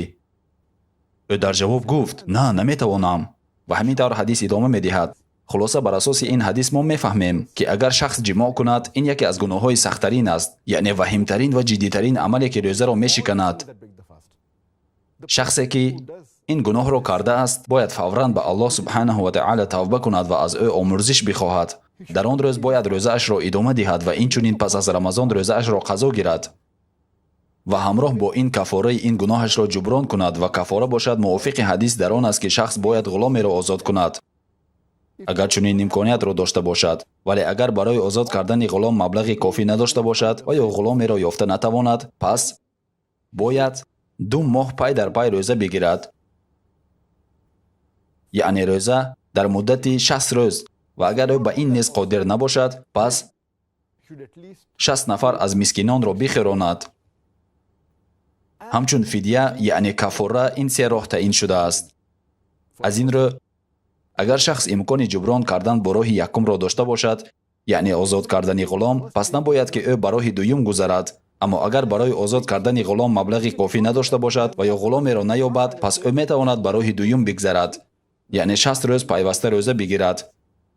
ва агар ин ҳам барояш вазнинӣ кунад, яъне ба 60 рӯзи рӯза тоб наёварад. чун агар ӯ гирифтани рӯзаро оғоз кунад ва баъд аз чанд рӯзе баргашта рӯзаашро шиканад, пас барояш лозим аст ки ҳисобро аз нав сар кунад, барои оне ки бояд 60 рӯз пайваста рӯза дошт. ва агар ӯ чунин имкониятро низ надошта бошад, пас бояд ки 60 мискинеро таом диҳад ва ҳар яки онҳоро бояд дар баробар ба андозаи ним соъ таом диҳад, дар ҳоле ки 1 соъ тақрибан 3 каф гандум аст. ҳамин тавр сари ҳар як шахс ним соъ додан лозим аст, so half sa тибқи таоме ки дар маҳалли зисти ҳамон шахс мақбул аст. дар умум бояд 60 мискинро таом диҳад. the penalty. ҳамин аст кафора барои ҷуброн кардани шахсе ки ҳангоми рӯза ҷимоъ кардааст. дар боби миқдори таом, агар шумо каме бароямон шарҳ медодед, my own benefit, if you like. оё мо гуфта метавонем ки он ба қисми ҳаррӯза мувофиқат мекунад? бале, дар маҷмӯъ ин қисми ҳаррӯзаи ғизоест ки дар ин ва ё он маҳал мақбул аст, ки метавонад дар Амрико, Британияи кабир ё масалан дар Ҳиндустон фарқ кунад. But at that time, it was like аммо дар он рӯзҳо, бино бар як ҳадис, боре як шахс ним соъ гӯшт талаб мекунад, дар ҳоле ки 1 соъ гӯшт баробар буд ба 3 кафи пур аз гандум, мувофиқ ба нисфи сеяки он. the other hadith дар ҳадис омадааст ки арзиши як мад гӯшт баробари 1 каф гандум зикр шудааст. дар ҳадиси дигар дар бораи он миқдоре сухан меравад ки гуруснагӣ як нафарро сер кунад. хулоса кӯтоҳ карда гӯем, a poor person, 60 poor people you should feed. шумо бояд 60 мискинро бо дар назардошти маҳалли зистатон таом диҳед. ва агар ин гуна муҳтоҷонро наёбӣ, бояд онҳоро дар кишварҳои наздиктарин ва дар ҳама ҷо ҷустуҷӯ кунӣ. бале, дар ҳама ҷо. And имрӯзҳо ёфтани 60 мискин мушкил нест. ман кишвареро намедонам ки дар он 60 нафар мискинро ёфта хӯрондан номумкин бошад. шояд махсус дар маҳалли зисти шумо набошад, аммо агар берун аз шаҳр ва ҳатто кишвар равед, албатта ки чунин ашхосро меёбед. ман танҳо орзу ва дуо мекунам ки чунин вақт биёяд ва он ҳам хоҳад омад иншааллоҳ. доктор Зокир, рамазон дар ҳақиқат моҳи аҷиб аст. And I've худам шоҳиди он будам ки чӣ тавр бародарону хоҳарон якҷо ҷамъ мешаванд. come together and дар ин моҳ ин алоқаи бародарона махсусан ҳис карда мешавад. is there any оё дар бораи бародарӣ ва рамазон дар алоҳидагӣ чизе гуфта шудааст? паёмбари азизамон саллаллоҳу алайҳи васалам фармуданд ки мусалмонон мисли як ҷасади воҳид ҳастанд. ҳама мусалмонон мисли як организми ягона ҳастанд. агар таҳлил кунем ва ба гирду атроф нигарем, мебинем ки ҳамаи мусалмонҳо гуногунанд. мо ба якдигар монанд нестем. бигӯем аз ҷиҳати забон, ранги пӯст, concern. нажод ва ё аз нигоҳи кишвари аслиямон As a country where we мо гуногун ва аз ҳамдигар фарқ дорем. бо вуҷуди ин, моро як шаҳодат муттаҳид месозад. under one statement. ла илаҳаиллаллоҳ муҳаммаду расулуллоҳ. он ки лоиқи ибодат ҷуз Аллоҳ нест ва паёмбар Муҳаммад банда ва фиристодаи ӯст. Upon the messenger of Allah. So based on ва танҳо ба шарофати ҳамин калима мусалмонони тамоми ҷаҳон муттаҳиданд. аллоҳ дар қуръон дар сураи ҳуҷурот сураи 49 ояти 13 мефармояд: يا أيها الناس إنا خلقناكم من ذكر وأنثى وجعلناكم شعوبا وقبائل لتعارفوا إن أكرمكم عند الله يتقاكم إن الله عليم خبير. Which means эй мардум, мо шуморо аз омезиши марду зан офаридем ва ба ҷамоатҳо ва қабилаҳои мухталиф тақсим кардем, то якдигарро бозшиносед. бетардид бузургвортарини шумо назди Аллоҳ парҳезгортарини шумост. меъёри баҳодиҳӣ назди Аллоҳ на табақа аст, на ранги пӯст, на нажод, на ҷинс, на сарват, балки парҳезгорӣ, некӯкорӣ ва худоҷӯист. дар ин моҳи Рамазон, чуноне ки Аллоҳ дар сураи дуввум дар ояти 183 мефармояд: лааллакум таттақун, яъне бошад ки парҳезгор шавед, то ин ки дараҷаи тақво аз Аллоҳ зиёд шавад ва ба андозаи баланд шудани тақво мусалмонони ҷаҳон муттаҳид мешаванд, зеро мо ҳама бародаронем. моро на табақа, на ранг ва на эътиқод ҷудо мекунад, мо як ҷасади воҳидем. ва дар моҳи Рамазон тақвои мо зиёд мешавад ва мутаносибан бародарӣ низ қавитар мегардад. беҳтарин намунаи бародариро мо дар замони пайғамбар мебинем. саҳобагон аз минтақаҳои гуногун омада буданд, рангҳои гуногун доштанд, намояндагони нажодҳои гуногун буданд. масалан, Абу Бакр радиаллоҳу анҳуро гирем. ӯ қурайшӣ буд. билол радиаллоҳу анҳуро гирем, ки аз ҳабашистон буд. шуайб радиаллоҳу анҳуро гирем, ки як румие буд. салмони форсро бигиред, ки Аллоҳ аз ӯ розӣ бошад, аз Форс буд. одамон аз манотиқи гуногун, нажодҳои гуногун ва рангҳои гуногун доштанд. агар таърихи исломро бештар таҳлил кунем, дар идома ҳама чизро хоҳем дид. имом Бухориро гиред, донишманди бузург, ки аз Бухоро буд ва араб набуд. муҳаммади фотиҳро бигиред, аз Туркия буд, турк буд. салоҳиддин аюбиро бигиред, ӯ курд буд. ё барои мисол аллома иқбол, ӯ аз Ҳиндустон буд. ҳамин тариқ уммати мо аз мусалмонони тамоми ҷаҳон иборат аст. ва ин бародарӣ бештар дар моҳи Рамазон зоҳир мешавад, зеро дараҷаи тақво дар ин моҳ афзоиш меёбад. пайғамбари маҳбуби мо саллаллоҳу алайҳи ва саллам гуфтанд, чуноне ки дар Саҳиҳ Бухорӣ ҷилди 1 ҳадиси 468 омада аст. пайғамбар саллаллоҳу алайҳи ва саллам гуфтанд: ду мусалмони итоаткор мисли деворе аз сангҳои зич ҷамъшуда ҳастанд, мана монанди ин ду дасте ки ба ҳам часпидаанд. ҳамин тавр пайғамбар саллаллоҳу алайҳи ва саллам чуноне ки дар Саҳиҳ Муслим ҷилди 4 ҳадиси 6219 омада аст, ки гуфтаанд: мусалмон ҳеҷ гоҳ ба бародари мусалмонаш зулм намекунад, ӯро ноком намекунад, ба ӯ дурӯғ намегӯяд, ҳамеша рост мегӯяд ва мусалмон наметавонад ки бар зидди мусалмони дигар бихезад. ин бародариест ки пайғамбари азизамон саллаллоҳу алайҳи ва саллам моро омӯзониданд ва беҳтарини инро мо дар моҳи Рамазон мебинем. саволи навбатӣ. пайғамбар Муҳаммад саллаллоҳу алайҳи ва саллам чуноне ки дар қисматҳои пешина зикр кардед, бо хурмо ифтор мекарданд ва аз ин рӯ ба ҳама тавсия дода мешавад ки бо хурмо ифтор кунанд. метавонед ба мо дар бораи манфиатҳои тиббии хурмо маълумот диҳед? хурмо ғизои хело солим аст. дар таркиби онҳо миқдори зиёди карбогидратҳо мавҷуданд, аз 40 то 80%, ва онҳо қариб ки равған надоранд, аз 0.2 то 0.5%. хурмо дар таркибаш тақрибан 15 намуд моддаҳои минералӣ ва намакҳои гуногун дорад, тақрибан 6 витамини гуногун. таркиби сафедаи он аз 2.3 то 5.6 мебошад.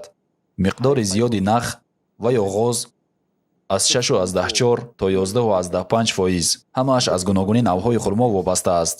ва азбас ки таркиби онҳо аз миқдори зиёди карбогидратҳо боянд, пас онҳо манбаи беҳтарини нерӯ ва ё энержӣ мебошанд. ҳамин ки шумо хурморо мехӯред, он дарҳол ба шумо қувват мебахшад. хурмо назар аз хокаи глюкоза ҳам дида самараноктар аст. он фавран ба шумо нерӯ ва қувват медиҳад. инсон метавонад моҳҳои дароз танҳо бо хурмо ва об зиндагӣ кунад. мо медонем ки дар хонаи пайғамбарамон саллаллоҳу алайҳи ва саллам гоҳе ҳафтаҳо ғизо набуд ва маҷбур мешуданд ки танҳо бо обу хурмо ва гоҳе бо хурмо ва шири шутур зиндагӣ кунанд. аз ин рӯ хурмо ғизои солим аст. аз таркиби равған шумо вазн намегиред. дар хурмо амалан равған вуҷуд надорад. аз ин рӯ агар шумо вазни худро нигоҳ доред, пас ҳеҷ чиз ба шумо таҳдид намекунад. агар дар бораи маъданҳои минералӣ сухан ронем, пас дар хурмо қариб ки 15 адади онҳо мавҷуданд. дар таркиби он ҳатто футор низ мавҷуд аст. Ин яъне элементи кимиёвие ки аз гази беранги бӯяш тез иборат аст, ки пӯсидани дандонҳоро пешгирӣ мекунад. Дар таркиби онҳо селен мавҷуд аст, ки бо шаклҳои ашаддӣ мубориза мебарад ва иммунитети организмро баланд мекунад. Дар таркиби хурмо тақрибан 6 намуди витаминҳои гуногун мавҷуданд, ҳарчанд ба миқдори зиёд набошанд ҳам. Ба инҳо витамини С, витамини Е, витамини B1, витамини B2, ниатсин, витамини А дохил мешаванд. Хурмо дорои сафедаҳое мебошад, ки 23 аминокислотаҳои гуногун доранд. And this fruit date has amino acids. меваҳои хурмо дорои аминокислотаҳое мебошанд, ки дар дигар меваҳои маъмул аз қабили себ, афлесун, банан мавҷуд нестанд. In the date. аммо онҳо дар хурмо мавҷуданд. дар хурмо миқдори зиёди нахҳо мавҷуданд, ки ба узви ҳозима мусоидат мекунад. хурмо бихӯред ва шумо ҳама чизро ҳазм мекунед. хурмо метавонад дар ҳолати қабзият кӯмак кунад тавассути тоза кардани система.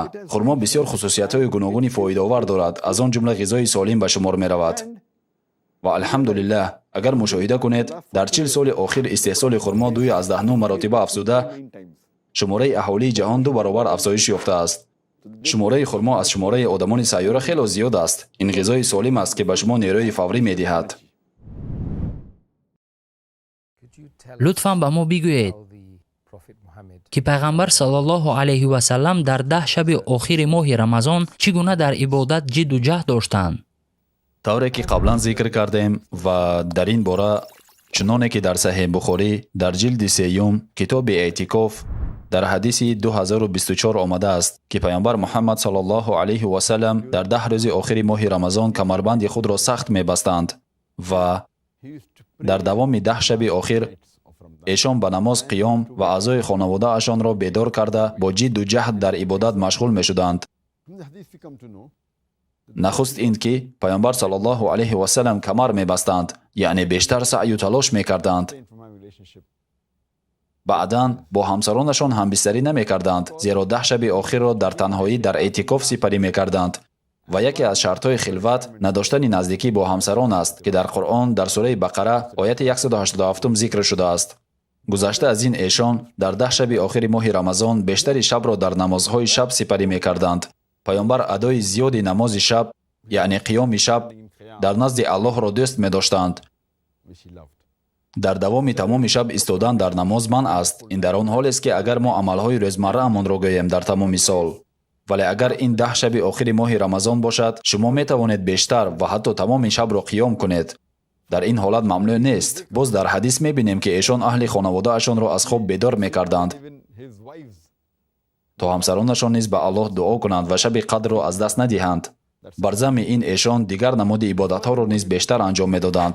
бисёртар намоз мехонданд, бисёртар дуо мекарданд, бисёртар зикр карда кӯшиши наздик шудан ба Аллоҳро мекарданд дар ин 10 шаби охир. савол: лайлатулқадр чӣ маъно дорад ва хусусияти он барои мусалмонон дар чист? Alhamdulillah. Wassalatu wassalam ala rasulillah wa ala alihi wa sahbihi ajmain. Amma ba'd. A'udhu billahi minash shaitanir rajim. Bismillahir rahmanir rahim. Rabbi shrah li sadri wa yassir li amri wahlul 'uqdatan min lisani yafqahu qawli. بیایید از معنای عباره لیلة القدر آغاز کنیم. لیل به معنای شب، قدر به معنای تقدیر یا قدرت یا مقام بلند و یا بزرگی است. به همین ترتیب لیلة القدر شب بزرگ یا شب قدر و یا شب قدرت ترجمه می شود. اگر درباره فضیلت آن شب گوییم، پس آن نه تنها مهمترین شب در ماه رمضان است، بلکه افضلترین شب در تمام سال می باشد. این شب است که در آن قرآن نازل شده است. الله در قرآن در سوره قدر سوره 97 از آیت 1 تا 5 می گوید: Inna anzalnahu fi laylatil qadr. Wa ma adraka ma laylatul qadr. Laylatul qadr khayrun min alf shahr. Tanazzalu al-malaikatu war-ruhu fiha bi-izni rabbihim min kulli amr. Salamun hiya hatta matla'il fajr. Which means that همانا ما آن قرآن را در شب قدر نازل کردیم. in the night of power, in the night of decree. And what will و تو چی دانی که شب قدر چیست؟ the night شب of قدر power is بهتر از 1000 ماه است. therein фариштагон ва рӯҳ яъне ҷабраил дар он шаб ба фармони парвардигорашон барои анҷоми ҳар коре нозил мешаванд. Он шаб то тулӯи фаҷр саломат ва раҳмат аст. Бар асоси ин оятҳо мебинем ки ин шаб шаби қадр, шаби бузургӣ, беҳтарин шаби сол мебошад. ин шабест ки дар он Қуръон нозил шудааст. шаби қадр, шаби қудрат ва шаби мартабаи баланду шаби иззат. ва ҳар амали нек дар ин шаб беҳтар аз 1000 моҳ аст. агар моҳ 1000-ро ба 12 тақсим кунем, каме бештар аз 83 сол мешавад. ин назар ба умри миёнаи инсон хело дарозтар аст. пас агар ин шабро ба ибодат гузаронед, бароятон аз ибодати ягумраи шумо беҳтар аст. илова бар ин, мо мефаҳмем ки дар ин шаб бо изни Аллоҳ субҳанаҳу ва таъала рӯҳул қудс ва фариштагон аз осмон фуруд меоянд. ин шаб то субҳ оромиш меорад. илова бар ин, дар сураи Духон, сураи 44 аз ояти 3 то 4 Қуръон Аллоҳ мефармояд: мо Қуръонро дар шаби муборак нозил кардем, зеро ки мо ҳамвора ҳушдордиҳанда будем аз макри шайтон. дар он шаб ҳар амри муҳиме файсала меёбад ва тадбир мешавад. қадр метавонад ба маънои андоза низ бошад, чунон ки дар Қуръон дар сураи Қамар, сураи 54, дар ояти 49 омадааст: ҳар оина мо ҳама чизро аз рӯи тақдир, яъне аз рӯи андоза офаридаем. қадр ё ин ки тақдир, сарнавиштро гирем, яъне шаби қадр ки дар он Аллоҳ тақдири бандагонашро барои 1 соли оянда мефиристад. аз ин лайлатул қадр то лайлатул қадри дигар. чунон ки паёмбар саллаллоҳу алайҳи ва саллам дар ҳадисе аз Саҳиҳ Бухорӣ ҷилди 3 китоби лайлатул қадр шумораи 2014 мефармоянд: ҳар ки дар шаби қадр бар асоси имони ба Аллоҳ ва умеди аҷр ва подош аз вай ба намоз биистад ва ба ибодат машғул шавад, гуноҳони гузаштаи ӯ бахшида мешаванд. ин аст фазилатҳои лайлатул қадр. лутфан ба мо фаҳмонед Which is the ки шаби қадрро дар кадом шаб интизор шавем. агар дар бораи санаи дақиқ ва ё фарорасии дақиқи шаби қадр сухан гӯем, бино ба шарҳи Саҳиҳ Бухорӣ Фатҳулборӣ, дар бораи фарорасии шаби қадр уламо зиёда аз 40 ривояти мухталифро овардаанд. бархе мегӯянд ки онро бояд шаби 1 моҳи Рамазон интизор шуд, баъзеи дигар шаби 7 ё 19 мегӯянд. дар ин бора ақволи мухталиф вуҷуд дорад, аммо ба қавли саҳеҳ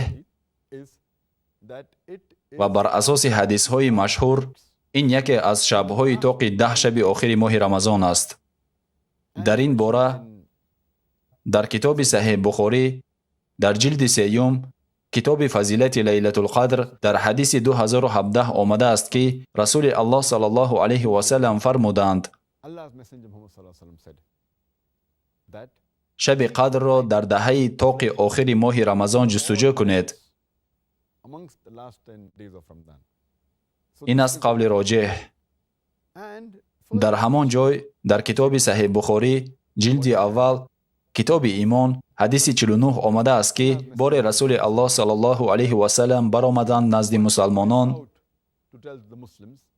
то аз фарорасии шаби қадр ба мардум хабар бидиҳанд.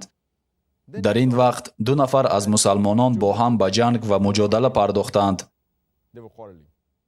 эшон гуфтанд: ман омада будам то барои шумо аз шаби қадр хабар бидиҳам, вале фалонӣ ва фалонӣ бо ҳам ба муҷодала пардохтанд ва таъйинаш аз байн рафт, яъне паёмбар саллаллоҳу алайҳи ва саллам шаби фарорасии онро фаромӯш карданд. дар давом гуфтанд: ва шояд ин кор ба хайри шумо бошад ва худатон онро дар шаби 27 ва 29 ва 25 ҷустуҷӯ кунед.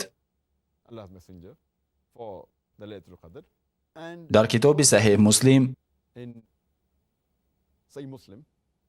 ҷилди 2 китоби рӯза дар ҳадиси 2364 омадааст ки Убай ибни Каъб разияллоҳу анҳу гуфтааст: савганд ба Аллоҳ, ман шунидам ки бо эҳтимоли зиёд most probably the night شب of قدر Qadr به شب 27 ماه رمضان راست می آید، چون که پیامبر صلی الله علیه و سلم به ما فرمان قیام این شب را به نماز استادان دادند. از این رو طبق این حدیث به احتمال زیاد این شب 27 رمضان است.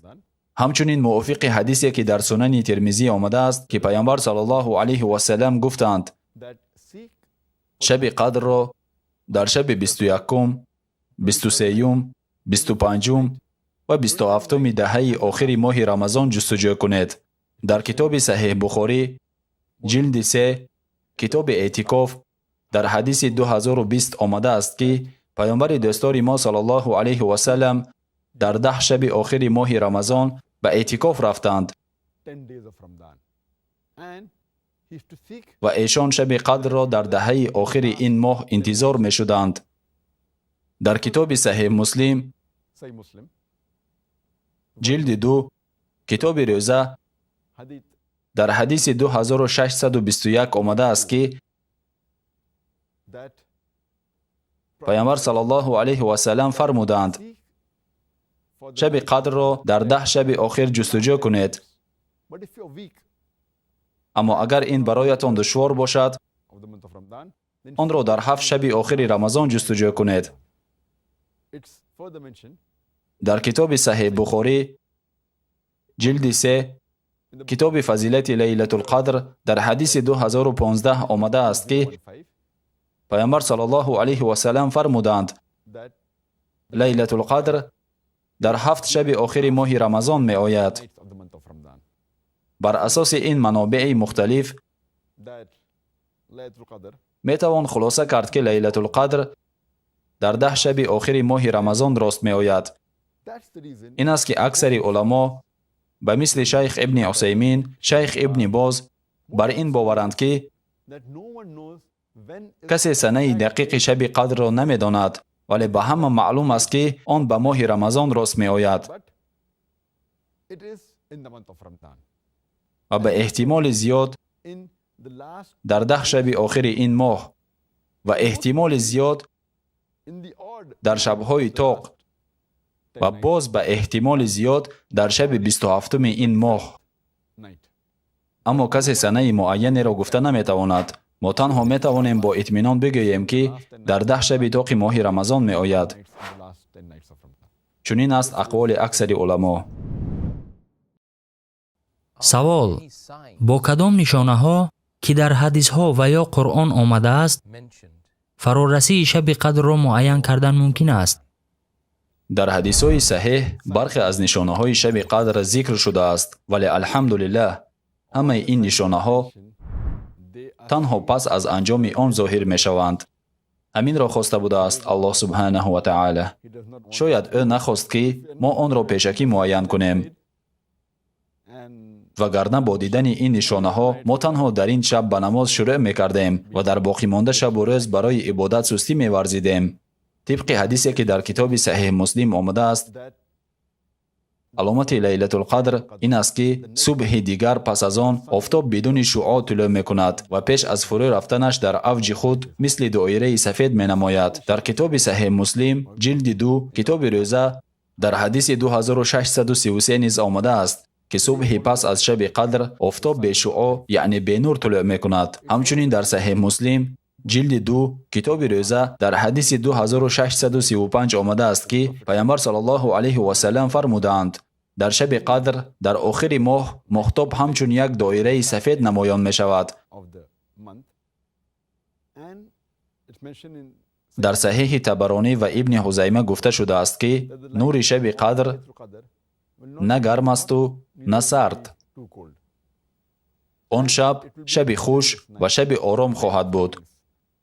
And the sun آفتاب صبح آن شب کمی سرخچرنگ وانمود می شود.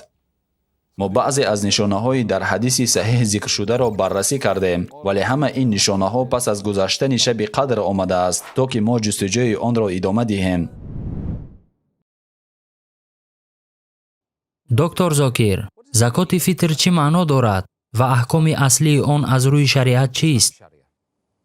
Alhamdulillah, wassalatu wassalam ala rasulillah wa ala alihi wa sahbihi ajmain. Amma ba'd. A'udhu billahi minash shaitanir rajim. Bismillahir Rahmanir Rahim. Rabbi shrah li sadri wa yassir li amri wahlul 'uqdatam min lisani yafqahu qawli. агар сухан дар бораи худи истилоҳи закоти фитр равад, пас калимаи закот ба маънои покшавӣ To purify. It means to clean.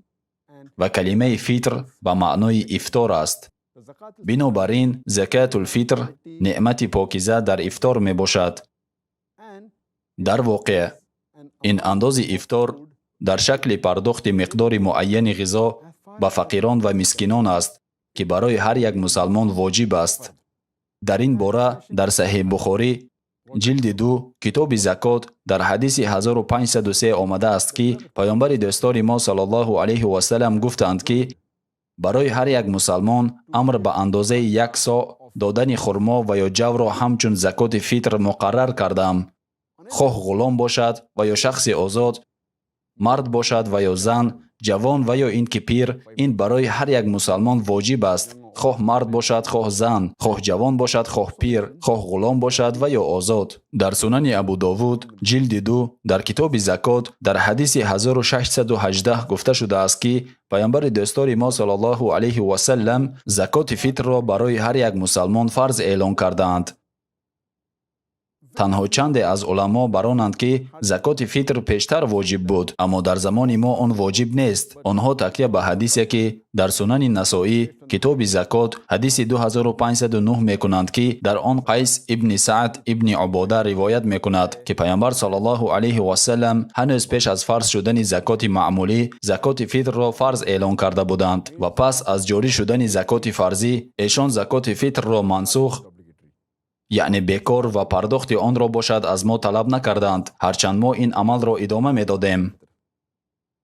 бар асоси ин ҳадис хеле ками олимон бар он назаранд, ки пас аз фарз шудани закоти умумӣ фарзияти закоти фитр аз байн рафта ҳамчун амали ихтиёрӣ шудааст. ин танҳо ривояти як саҳобаест, ки дар он гуфта шудааст, ки ҳанӯз пеш аз фарз шудани закоти маъмулӣ закоти фитр фарз карда шуда буд ва низ гуфта нашудааст, ки баъд аз ин закоти фитр бекор карда шуда бошад. паёмбар саллаллоҳу алайҳи васалам бори дигар фарз будани онро алоҳида эълон накарданд ва ҳар гоҳ ки ягон амали ибодат фарз карда шавад ва агар пеш аз он аллакай амале ба ин монанд ва ё амали на он қадар муҳиме мавҷуд бошад, пас ин ҳаргиз маънои онро надорад, ки як чизи нав чизи пеш аз худаш бударо бекор кунад, ба истиснои он ки оиди ин далели равшан наомада бошад. бар асоси ин бештари уламо закоти фитрро барои ҳама фарз медонанд. аз ин рӯ қавли дуруст ва роҷеҳ дар он аст, ки закоти фитр барои ҳар як мусалмон фарз аст.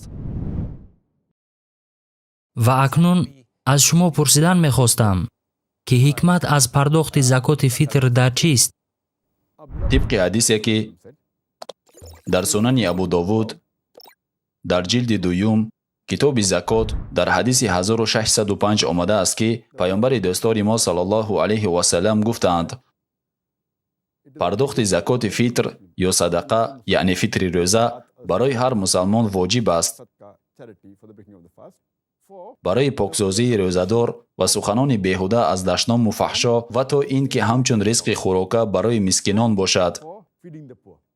пас ҳар касе, ки онро қабл аз намози ид пардохт кунад, он закоти мақбул аст ва ҳар касе, ки онро баъд аз намози ид бипардозад, садақае ҳамчун дигар садақот аст, яъне закоти фитр ба ҳисоб намеравад. тибқи ҳадисое, ки ба мо маълум аст, ҳадафи аслии пардохти закоти фитр таъмин намудани мусалмонони фақиру ниёзманд They have food to eat.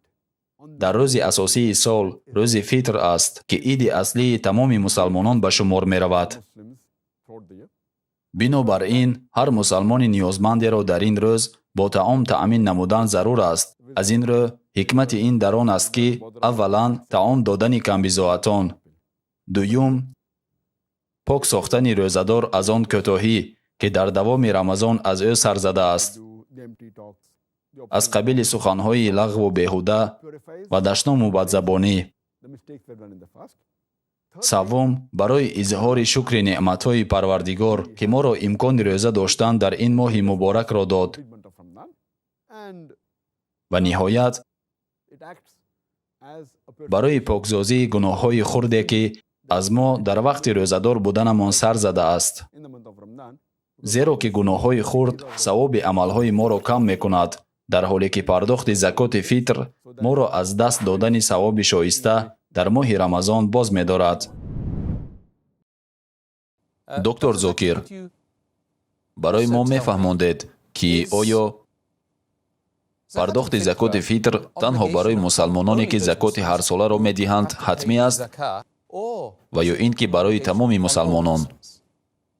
бисёре аз мусалмонон иштибоҳан бар ин боваранд, ки пардохти закоти фитр танҳо барои мусалмононе воҷиб аст, ки закоти солона бояд пардохт кунанд. Ин фикри нодуруст аст. Закот танҳо барои мусалмононе воҷиб аст, ки аз ҳадди аққали рӯзгузаронӣ пасандоз доранд, яъне молашон ба нисоб расида бошад. Дар мавриди закоти фитр бошад, пардохти он фарз аст барои ҳар як мусалмон, ба истиснои касоне ки беҳад фақирона зиндагӣ мекунанд ва наметавонанд худро бо таом таъмин кунанд. дар ин бора паёмбар дар Саҳеҳ Бухорӣ ҷилди 2 китоби закот дар ҳадиси 1503 омадааст, ки паёмбари дӯстори мо саллаллоҳу алайҳи васалам гуфтанд, ки барои ҳар як мусалмон амр ба андозаи 1 соъ додани хурмо ва ё ҷавро ҳамчун закоти фитр муқаррар кардам.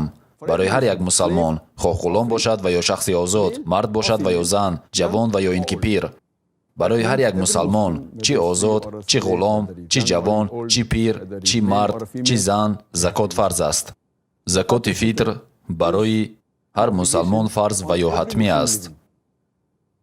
аммо додани закот аз номи кӯдаке ки дар батни модар аст аслан лозим нест, ҳарчанд ҳадисҳои саҳеҳ вуҷуд доранд, ки масалан халифа Умар аллоҳ аз ё розӣ бод, аз номи кӯдаке ки ҳоло таваллуд нашуда буд, закот додааст, аммо ин ҳатмӣ, яъне фарз нест.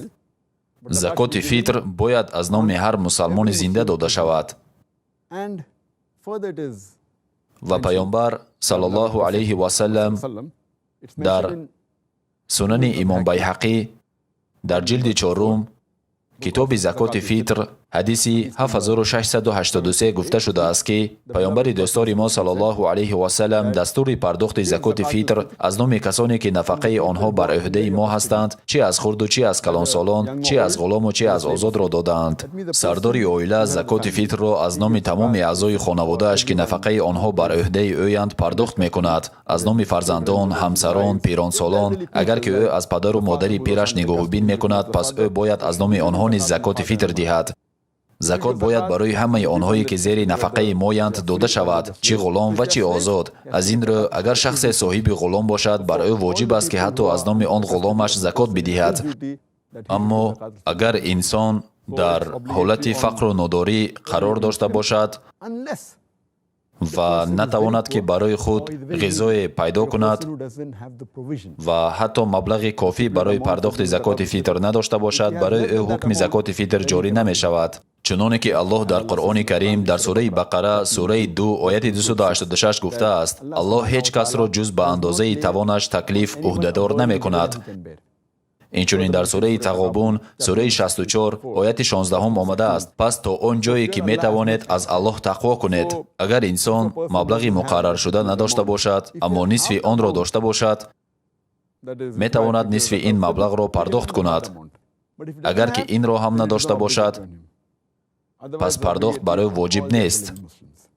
дар Саҳеҳи Бухорӣ ҷилди 9 дар китоби пайравӣ кардан аз Қуръон ва Суннат дар ҳадиси 7288 омадааст, ки паёмбар саллаллоҳу алайҳи васалам гуфтанд: агар ман шуморо ба коре амр кунам, пас кӯшиш кунед, ки ба андозаи тавону тоқататон аз он пайравӣ кунед.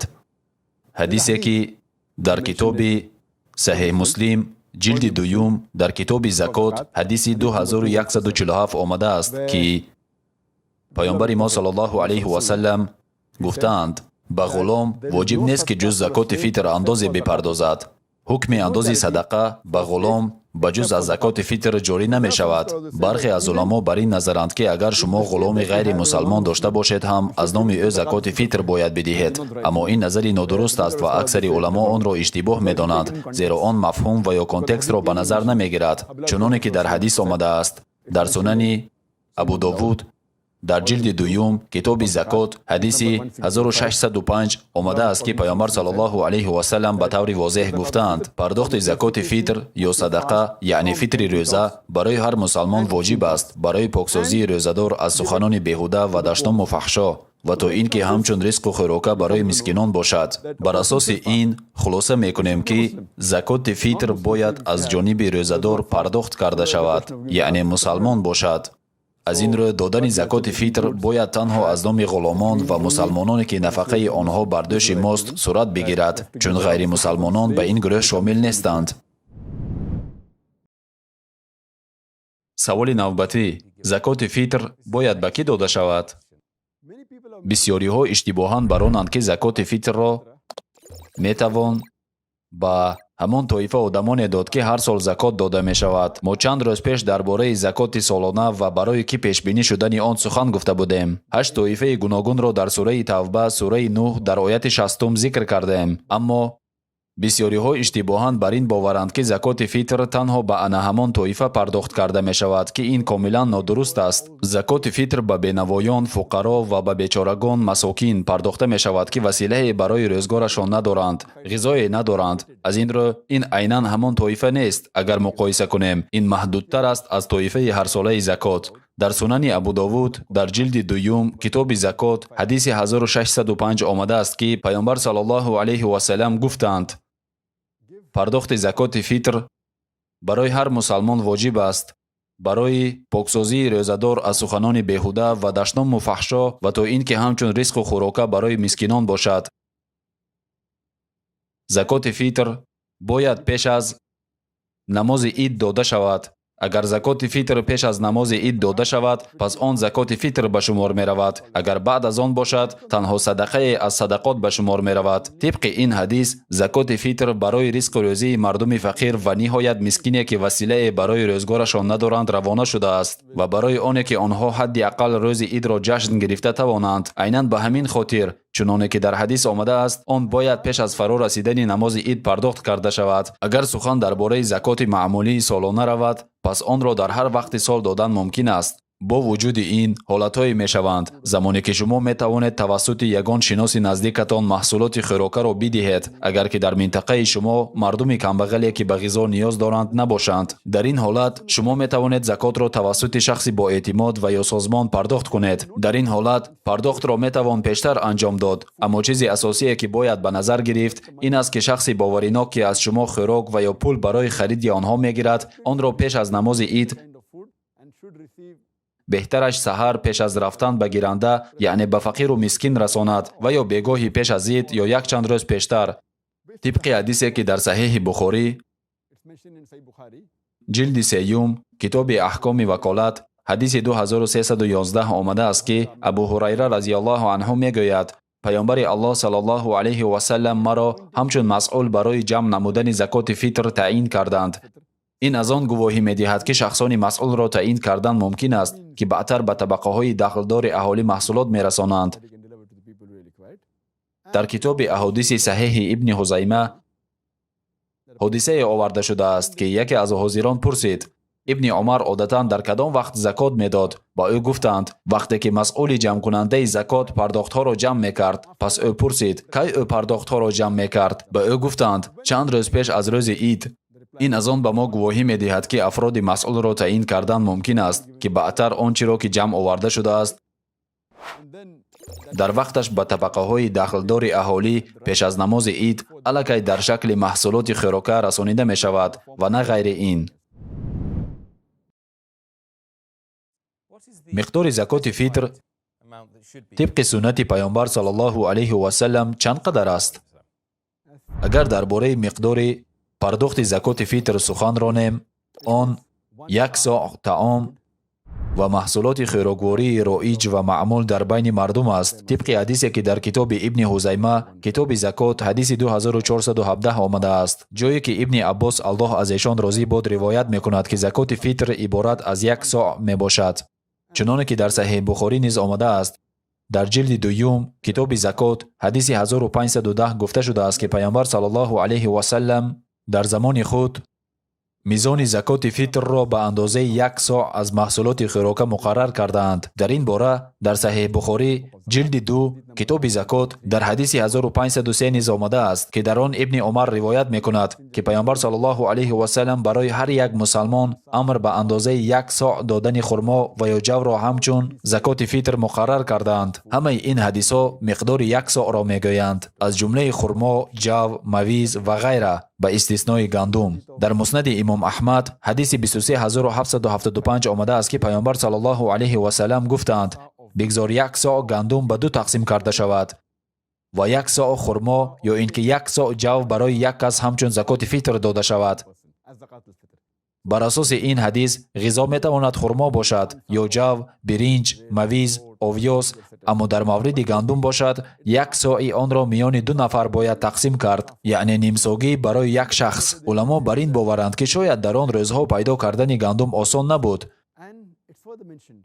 ҳадисе ки дар Сунани Абу Довуд ҷилди 2 ҳадиси 3334 омадааст, ки паёмбар саллаллоҳу алайҳи васалам гуфтанд, ки вазн бояд мувофиқи вазни роиҷ дар Макка бошад ва андоза бояд мувофиқи андозае ки дар байни аҳли Мадина мақбул аст бошад, зеро миқдори баробар ба 1 соъ вобаста ба маҳалли зист фарқ мекунад. Аз ин рӯ паёмбар фаҳмониданд, ки вазн бояд мувофиқи вазне ки дар байни аҳли Макка мақбул аст бошад ва андоза бошад мувофиқи андозаи аҳли Мадина, яъне дар Мадина андозаи 1 соъро истифода мебарем, ки дар Мадина гирифта шудааст. Дар замони паёмбар саллаллоҳу алайҳи васалам 1 соъ ба 4 кафи пурра рост меомад ва агар дар бораи вазн сухан гӯем, ин тақрибан 3 кило аст. ҳамин тариқ садақаи фитр 3 кило биринҷ, ҷав, овёс, мавиз, хурмо ва ё 1.5 кило гандум мебошад. закоти фитр дар кадом шакл дода мешавад? оё онро бо пули нақд додан мумкин аст? агар дар бораи пардохти закоти фитр сухан ронем, пас он бояд дар шакли ғизо дода шавад, ки ин ҳам метавонад хурмо, ҷав, арзан, биринҷ, мавиз, ҳуртумон ва ғайра бошад. он метавонад ки маҳсулоти хӯрокаи оддӣ бошад, вобаста аз оне ки дар ин ва ё он маҳал чӣ байни мардум бештар мақбул аст. агар дар он ҷо арзан истифода баранд, пас бо арзан пардохт кунед. агар хурмо бошад, пас бо хурмо. агар биринҷ бошад, пас бо биринҷ пардохт кунед. уламо бар он иҷмо карданд, ки пардохти закоти фитр бо маҳсулоти хӯрокворӣ афзалтар аст, махсусан дар шакли ғалла ва ё дона, барои мисол арзан, биринҷ ва ғайра. дар ин бора дар Саҳиҳ Бухорӣ ҷилди 2 китоби закот дар ҳадиси 1503 омадааст, ки ин аз Ибни Умар ривоят шудааст, Аллоҳ аз ӯ розӣ бод. паёмбари дӯстдори мо саллаллоҳу алайҳи васалам гуфтанд, ки амр ба андозаи 1 соъ додани хурмо ва ё ҷавро ҳамчун закоти фитр муқаррар кардам барои ҳар як мусалмон, ғулом бошад ва ё озод, мард бошад ва ё зан, ҷавон ва ё ин ки пир, бояд пеш аз намози иди фитр пардохт карда шавад. дар ҳадиси дигаре ки дар Саҳиҳ Бухорӣ ҷилди 2 китоби закот ҳадиси 1510 омадааст, ки Абу Саиди Худрӣ ривоят мекунад, дар замони паёмбар мо барои фақирону мискинон дар рӯзи фитр 1 соъагӣ ягон намуд маводи хӯрока медодем ва таоми мо аз ҷаву, мавиз ва қуруту хурмо иборат буд. ҳамчунин дар дигар ҳадис дар китоби Саҳиҳи Ибни Ҳузайма китоби закот дар ҳадиси 2417 аз Ибни Аббос ривоят шудааст, ки садақаи Рамазон, яъне закоти фитр ба миқдори 1 соъ пардохт карда мешавад. агар касе бо арзан бидиҳад, ин бояд қабул шавад. агар касе бо хурмо бидиҳад, ин бояд қабул шавад ва агар касе ки бо мавиз бидиҳад, пас ин низ бояд қабул шавад. ин аст якчанд ҳадис дар ин мавзӯъ. хулоса бояд бо маҳсулоти хӯрока пардохт кард, бештар дар шакли дона ва ё ғалла. дар мавриди пардохти закоти фитр бо пули нақд бошад, пас иҷмо дар он аст, ки бояд бо таом пардохт шавад. шумо наметавонед ки закоти фитрро бо ягон чизи дигаре пардохт кунед, хоҳ ин пул бошад ва ё либосе барои фақирон ё мебел.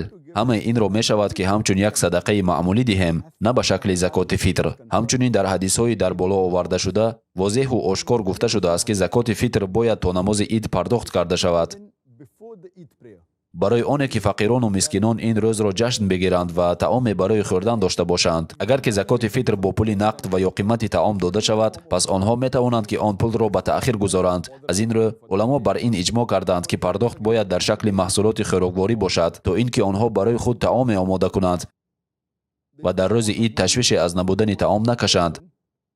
شما می توانید که پول نقد و یا قیمت طعام را به شخص مسئول و یا به یگان سازمان خیریوی بدهید که عهدهدار بر آنند که بر این مبلغ محصولات خوراکواری خریداری نموده به نیازمندان تقسیم میکنند، اما به شرطی که پرداخت باید در شکل محصولات خوراکواری به گیرنده نهایی برسد. بسیاری از آدمان فکر میکنند که فقط دادن پول به کمبغلان بسنده است، اما در این بابت حدیثی تصدیق کننده نیست. گذشته از این، خلاصه کردن از روی فکر خود با در نظر نگرفتن احادیث صحیح و یا قرآن قطعیاً من میباشد. طبق روایتی که در کتاب صحیح بخاری در جلد 3 در کتاب مصالحه حدیث 2697 که در آن عایشه الله از او راضی باشد از پیامبر روایت کردند که ایشان گفتند هر کی بر این امر ما چیزی نو داخل کند که از آن نیست، آن امر مردود یعنی رد شونده است.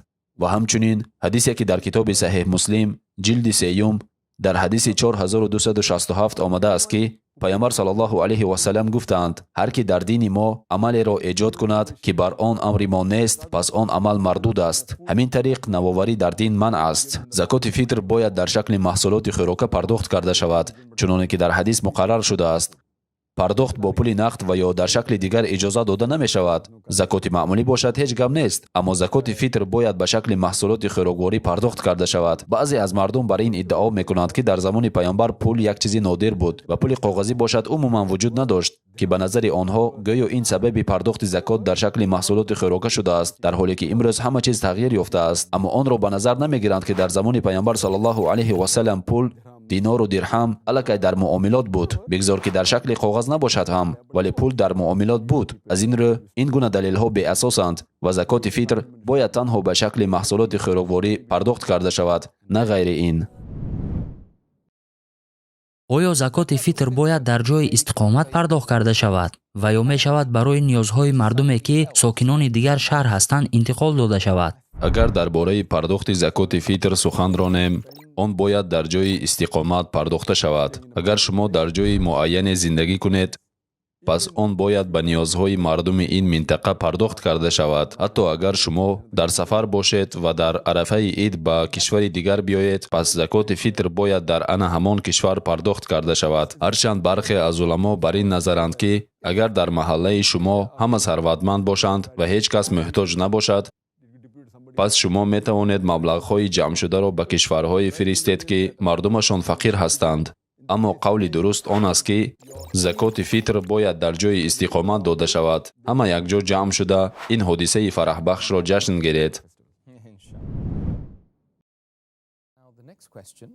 از چی عبارت است معنای عمومی نماز عید؟ اگر درباره نماز عید سخن رانیم، پس می توان گفت که معنای اصلی آن تأسیس آیین دست جمعانه به خاطر ظاهر نمودن ایمان و تقوا می باشد. نمونه بهترین این نماز 5 وقته جماعت می باشد. مسلمانان جمع می شوند، تقوا و پرهیزگاری خود را ظاهر می کنند. این یک جزء حیات اجتماعی ماست. جماعت کمی کلانتر از این، نماز جمعه از همه زیادتر رویداد و یا جماعت عمومی که خصوصیت محلی دارد، این دو نماز هر ساله عید می باشد. بزرگترین رویداد سالانه جهانی حج می باشد که حاجیان را از تمام گوشه و کنار جهان گرد می آورد. از این رو رویداد خصوصیت محلی داشته این دو نماز عید است. این است مقصد اساسی. ثانیاً رویدادها و جماعت‌های عمومی نشان دهنده قوت و وحدت مسلمانان می باشند و همچنین محبت و عبادت ما به الله سبحانه و تعالی. این است که پیامبر صلی الله علیه و سلم به ما توصیه دادند که با جای جدا و پراکنده شدن به گروه‌های خرد، ما این عید را همچون یک جماعت جمع آمده جشن بگیریم تا به این وسیله توانایی و وحدت و همبستگی مسلمانان را بیان کنیم و همچنین برداشتن روحیه معنوی خود مسلمانان. تصور کنید که اگر 50,000 مسلمان در یک دهه جمع شوند кофирон пеш аз оне ки боз ягон найранги ифлосе кунанд, бори дигар хуб фикр мекунанд 50,000 мусалмон дар ин як ҷанбаи равонӣ низ ҳаст ва ман фикр мекунам ки ин ҷанбаи хело муҳим аст. Барои ҳамин паёмбар саллаллоҳу алайҳи васалам фармуданд ки ҳатто кӯдакон ба намози ид ҳозир шаванд, ҳатто занон дар давраи моҳонаашон бо вуҷуди он ки дар худи намоз иштирок карда наметавонанд. Чунин ҷамъомади оммавӣ ифодакунандаи ҳамбастагӣ ва ваҳдати мусалмонон аст. доктор Зокир, чунон ки медонед, дар рӯзи иди фитр субҳи барвақт тамоми мусалмонон ба адои намози ид ба масҷид мераванд. оё намози ид фарз аст? Лутфан барои ман ва барои ҳамаи тамошобинони мо муқаррароти асосии намози идро шаҳр медодед? агар дар бораи намози ид бигӯем дар рӯзи иди саиди фитр, пас паёмбари мо саллаллоҳу алайҳи васалам чуноне ки дар китоби саҳиҳ муслим ҷилди дуюм китоби рӯза ҳадиси 2534 омадааст ки Абу Ҳурайра Аллоҳ аз ин розӣ бод ривоят мекунад ки паёмбар саллаллоҳу алайҳи васалам гуфтанд: дар як сол 2 рӯзе ҳаст ки дар онҳо гирифтани рӯза ҳаром аст. ин рӯзи иди саиди фитр ва рӯзи иди қурбон аст. 2 рӯзи ид, якум иди фитр, идулфитр ва дуюм идуладҳа, иди қурбон. дар ин рӯзҳо рӯза гирифтан қатъиян манъ аст. ин рӯзҳоро ҳеҷ кас наметавонад ва набояд ки рӯза гирад. агар мо дар бораи муқаррароти асосӣ дар бораи намози ид сухан ронем, пас дар байни мазҳабҳои гуногуни фиқҳӣ ихтилофи назар вуҷуд дорад. имом шофиӣ масалан мисли имом молик, яъне пайравони мазҳаби шофиӣ ва моликӣ бар ин боваранд ки намози ид суннати муаккада мебошад, яъне суннати муҳиме аз навъи суннатҳои мустаҳаб, бар асоси ҳадисе ки дар он ривоят шудааст ки бодиянишине гуфтааст: аллоҳ субҳанаҳу ва таъала ҳеҷ намозеро фарз накардааст ба ҷуз аз намозҳои панҷвақта. ин ҳадис дар китоби муғнӣ ривоят шудааст дар ҷилди дуюм саҳифаи 223. бинобар ин тибқи ҳадиси набудани намози фарзӣ ба ҷуз аз намозҳои панҷвақта, ин ду мазҳаби фиқҳӣ бар он назаранд ки ин ду намози ид, идулфитр ва идуладҳа суннати муаккада мебошад, яъне таъкид шудааст. аз нигоҳи мазҳаби ҳанбалӣ ин намозҳо аз навъи амалҳоест ки фарзи кифоя меноманд. ин маънои онро дорад ки касе аз ҷамоат ин намозро хонад, пас ҳамин басанда аст, яъне асари дигарон соқит мешавад. ин намозҳо барои ҳар як шахс дар алоҳидагӣ фарз нест. ва қавли сеюм ин қавли имом Абу Ҳанифа раҳимаҳуллоҳ мебошад ки тибқи он хондани намози ид фарз ба шумор меравад, яъне ҳатмист. ва ҳамчунин шайхулислом ибни Таймия низ дар ин қавл буданд ки хондани намозҳои идайн, яъне намози иди фитр ва иди қурбон мувофиқи мазҳаби ҳанафӣ фарз ба шумор меравад. қавли ин уламо аз ояти Қуръон гирифта шудааст. сураи Кавсар, сураи 108, ояти 2.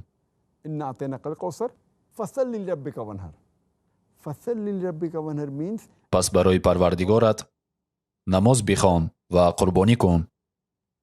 ин оят ба мо нишон медиҳад ки мо бояд намози идро бихонем ва барои Аллоҳ қурбонӣ кунем. бар асоси ин оят ҳарду уламо бар ин назаранд ки хондани намози ид фарз ба шумор меравад. илова бар ин якчанд ҳадисҳои саҳеҳе ривоят шудааст ки дар онҳо паёмбар саллаллоҳу алайҳи васалам мусалмонҳоро барои хондани намози ид ташвиқ карданд ва на танҳо мардони мусалмон, ҳатто занҳоро низ дар вақти моҳонагиашон. эшон онҳоро даъват мекарданд ки то онҳо ба намоз раванд, агарчанде ки онро адо накунанд ҳам. духтарони пӯшида ва ҳам бешавҳар, хурду калон, ҳатто агар намоз хонда натавонанд ҳам, ақаллан дар намозгоҳ ҷамъ шаванд. тибқи ҳадисе ки дар саҳиҳ Бухорӣ ривоят шудааст дар ҷилди якум дар китоби намоз ҳадиси 324 ва ҳадиси 351 ва умуман дар бисёр ҳадисҳои дигаре паёмбар саллаллоҳу алайҳи васалам ҳатто кӯдаконро низ ба омадани намоз ташвиқ мекарданд. ва бар асоси ин ҳадис имом Абу Ҳанифа раҳимаҳуллоҳ ва шайхулислом ибни Таймия раҳимаҳуллоҳ бар ин назаранд ки хондани ин намоз фарз ба шумор меравад. дар сунани Абу Давуд дар ҷилди аввал китоби намоз ҳадиси 1068 боз як ҳадисе ривоят шудааст ки тибқи он паёмбар саллаллоҳу алайҳи васалам гуфтанд: агар 2 ид ба як рӯз рост ояд, яъне иди фитр ва намози ҷумъа ки ҳар ҳафта хонда мешавад ва намози ид, пас касе аз шумо намози идро субҳи ҳамон рӯз хонда бошад, метавонад ки ба намози ҷумъа наояд, дар ҳоле ки он маъмулан дар масҷид хонда мешавад.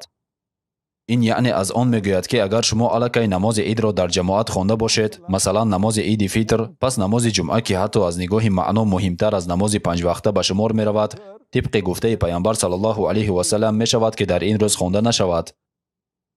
аммо боз ҳам бароятон фарз аст ки намози 4 ракъати пешинро ҳамон рӯз бихонед.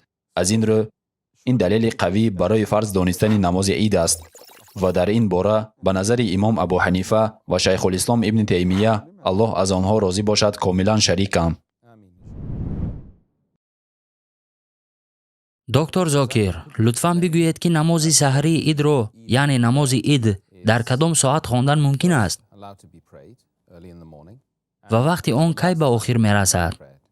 агар дар мавриди вақти адои намози ид сухан ронем, онро ҳар вақт адо кардан баъди баромадани офтоб аз уфуқ то баландии ҳудуди 3 метр то ба авҷи худ расидани он мумкин аст.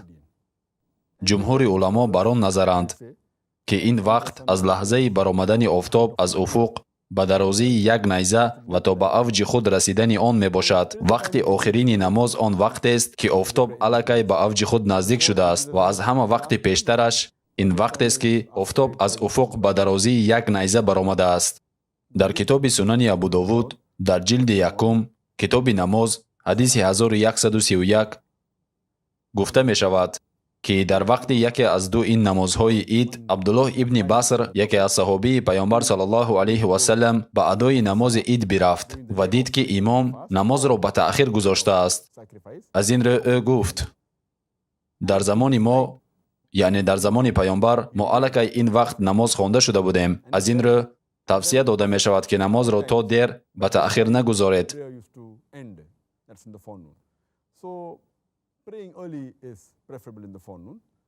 ба қавли ибни қудома, чуноне ки дар ҷилди 2 дар саҳифаи 224 китоби Ал-Муғнӣ зикр шудааст, агар мо дар бораи иди қурбон сухан ронем, Идул-Адҳа, пас намози ид ҳарчи барвақттар адо карда шавад, ҳамин ки офтоб бар уфуқ баромада ба авҷи худ нарасида бошад.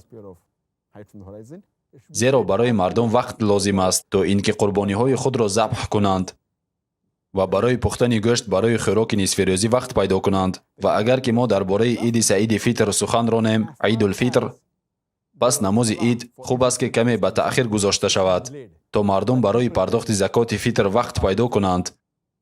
чун паёмбар саллаллоҳу алайҳи васалам ба пардохти закоти фитр пеш аз намози ид амр карданд. аз ин рӯ каме дертар хондани намози ид беҳтар аст. ин аст қоидаҳо дар бораи вақти адои намози ид. Could you explain to me лутфан дар бораи тарзи саҳеҳи адои намози ид дар рӯзи иди фитр ба мо бигӯед ва агар имкон бошад барои бинандагони мо тавсифи мухтасари онро бидиҳед. watching today?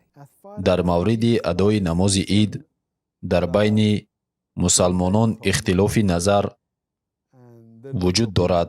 агар манобеи саҳеҳ, яъне тибқи Қуръон ва китобҳои маъруфи ҳадисро гирем, танҳо як усули умумии адои намозро ошкор хоҳем кард. тибқи китобҳои маъруфи аз ҳадисҳои саҳеҳ иборат буда, намози ид, чӣ ин намози иди Саиди Фитр бошад ва чӣ намози иди Қурбон, аз 2 ракъат иборат аст. ҳамагӣ 2 ракъат. дар ин бора ҳадисе ки дар сунани имом Байҳақӣ омадааст, дар ҷилди 3 китоби намози ҷумъа ҳадиси 5719 ки дар он Умар, Аллоҳ аз ӯ розӣ бод, гуфтааст ки намози мусофир иборат аз 2 ракъат аст, намози иди Қурбон иборат аз 2 ракъат аст ва намози ҷумъа иборат аз 2 ракъат аст. ҳамин аст шакли дурусту пурраи адои ин намозҳо тибқи суннати паёмбар саллаллоҳу алайҳи васаллам.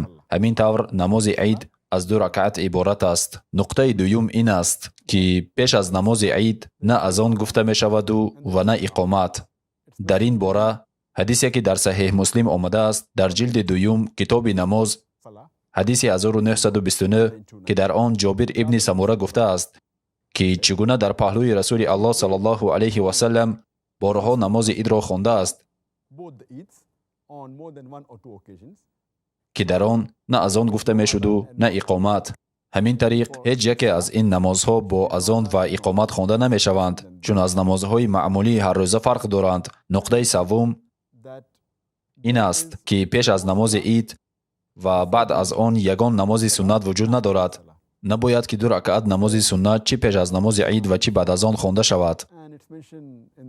дар сунани Абу Довуд дар ҷилди 1 китоби намоз ҳадиси 1155 ки ابن عباس روایت میکند که پیامبر روزی عید فطر برخاست و 2 رکعت نماز عید را با نخواندن نمازهای نفلی نه پیش و نه بعد گذارید. یعنی پیش از نماز عید و بعد از آن یگان نماز نفلی دیگر خوانده نمی شود. بعداً هنگامی که امام برای ادای نماز عید برمیخیزد تکبیر احرام گفته می شود، یعنی الله اکبر. پس از آن هر دعای خوانده می شود. پس در اول رکعت یکم 7 تکبیر و در اول رکعت دوم 5 تکبیر گفته می شود. همه این از روی روایت های صحیح گفته شده است. در سنن ابو داود جلد یکم کتاب نماز حدیث 1145 و 1146 آمده است که عایشه الله از راضی باد در وصف نمازهای عید یعنی عید الفطر و عید الاضحی میگوید که پیامبر الله 7 تکبیر در رکعت اول و 5 تکبیر در رکعت دوم میگفتند. این طرز صحیح ادای نماز عید می باشد. پس از این امام باید بگوید اعوذ بالله من الشیطان الرجیم بسم الله الرحمن الرحیم. پناه میبرم به الله از شیطان رانده شده به نام الله بخشاینده مهربان. پس از آن باید سوره فاتحه را بخواند و بعد از آن در رکعت اول سوره قاف سوره 50 و در رکعت دوم سوره قمر سوره 54 را بخواند، یا اینکه در رکعت اول سوره الاعلی سوره 87 و در رکعت دوم سوره غاشیه سوره 88 را بخواند. این است صفت نماز عید طبق احادیث صحیح. اما اگر امام یگان سوره دیگری را از قرآن بخواند پس نمازش درست می شود. آن چیزی که ما همچون نمونه در اینجا ذکر کردیم این یک طرز توصیه داده شده می باشد، یعنی موافق سنت پیامبر صلی الله علیه و سلم. پس از نماز عید خطبه خوانده می شود. در این باره در صحیح بخاری آمده است در جلد دوم کتاب نماز عیدین حدیث 962 که در آن ابن عباس الله از راضی باد میگوید که او نماز عید را همراه پیامبر صلی الله علیه و سلم، ابوبکر، عمر و عثمان الله از همه اینها راضی باشد ادا نمود و همه اول نماز عید را ادا کردند و بعد خطبه خواندند. همه پس از نماز عید خطبه می‌خواندند. در سنن ابو داود جلد یکم کتاب نماز حدیث 1151 روایت شده است که پس از ادای نماز عید پیش از خطبه پیامبر به حاضرین روی آورده فرمودند آنهایی که ماندند و گوش کردن خطبه را می‌خواهند پس می‌توانند که بایستند و کسانی که رفتن می‌خواهند پس بروند. این نقطه بسیار مهم است، زیرا اکثر وقت کسی پیش از خطبه عید از جایش برخاسته رفتنی شود همه او را سرزنش میکنند و از او میخواهند که برگشته در جای خود نشیند با دلیل آنی که گوش نکردند و برآمده رفتن از خطبه نماز عید گویا که گناه و حرام باشد. تصور کنید که خود پیامبر صلی الله علیه و سلم پیش از خواندن خطبه اجازه رفتن دادند. نخود که امروزها خطبه امام از خطبه پیامبر هم دیده مهمتر باشد. متاسفانه چون از روی حدیث خود پیامبر اجازه رفتن را دادند برای کسانی که رفتن می‌خواستند.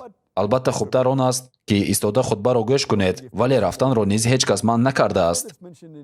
در سنن ابو داود جلد 1 کتاب نماز حدیث 1068 باز یک حدیث دیگری آورده شده است که طبق آن اگر دو عید به یک روز راست آید، یعنی نماز جمعه که هر هفته خوانده می شود و نماز عید، پس کسی از شما نماز عید را صبح همان روز خوانده باشد می تواند که به نماز جمعه نآید در حالی که آن معمولا در مسجد خوانده می شود. این از آن می گوید که نماز عید آنچنان مهم است که اگر آن در یک روز با نماز جمعه افتد و شما اگر نماز عید را صبح روز جمعه ادا کرده باشید پس نماز جمعه را می شود که در این روز ترک کنید. اگر که شما نماز جمعه را می خوانم گوید باکی نیست، اما آنهایی که تصمیم گرفتند که نماز جمعه را ترک کنند به هر حال برایشان لازم است که نماز معمولی 4 رکعته را بخوانند. آیا پیغمبر محمد صلی الله علیه و سلم درباره 6 روز روزه ماه شوال چیزی گفتند یا مسلمانان می توانند که در این ماه به طور انتخابی این 6 روز را اختیاراً روزه گیرند؟ در مورد روزه ماه شوال بنا به حدیث که در صحیح مسلم جلد 2 کتاب روزه حدیث 2614 آمده است که پیامبر گفتند کسی که رمضان را روزه گیرد و آن را با 6 روز از شوال ادامه دهد، یعنی 6 روز دیگر در ماه شوال روزه گیرد، مانند روزه دهر است، گویا که 1 سال و یا 1 عمر روزه گرفته است. اصطلاح عربی دهر می تواند همزمان معنای تمام عمر، پیوسته و هم 1 سال را داشته باشد. پس اگر در ماه رمضان روزه گرفته باشید و با آن 6 روز روزه ماه شوال را علاوه کنید، این به مانند روزه داشتن در دوام 1 سال می شود. در مورد زمانی این روزه و یا در حال پس از رمضان روزه گرفتن به مورد است یا دیرتر، آیا در حال 6 روز پی هم روزه گرفتن لازم است و یا به طور اختیاری روزه گرفتن ممکن است؟ نظر علما در این مورد گوناگون است، اما طبق قاعده صحیح تا جایی که من میدانم، از بس که در هیچ جا ذکر نشده است که باید در حال و پیوسته 6 روز پی در پی روزه گرفت و یا ممکن است در هر کدام روزی که از ماه شوال شما میخواهید روزه بگیرید بعد از ماه رمضان، با استثنای حدیثی که در آن مسلمانان به شتاب کردن به کارهای خیر توصیه شدهاند. اگر به این منطق پیروی کنیم، پس هر قدر زودتر روزه گیریم بهتر است، یعنی با این ما شتابکاری خود را نسبت کار خیر ظاهر میکنیم. در مورد گرفتن روزه 6 روزه آیا پیوسته خوب است یا علاهیده، اینجا یگان فرقی نیست. برخی بر این ادعا میکنند که باید 6 روز پی در پی روزه گرفته شود، گرچند که در این هیچ ممنوعیتی نیست، اما این در حدیث صحیح نآمده است. می توانید پیوسته و یا علاهیده اختیاراً روزه گیرید، به شرطی که این 6 روز روزه را در ماه شوال گیرید.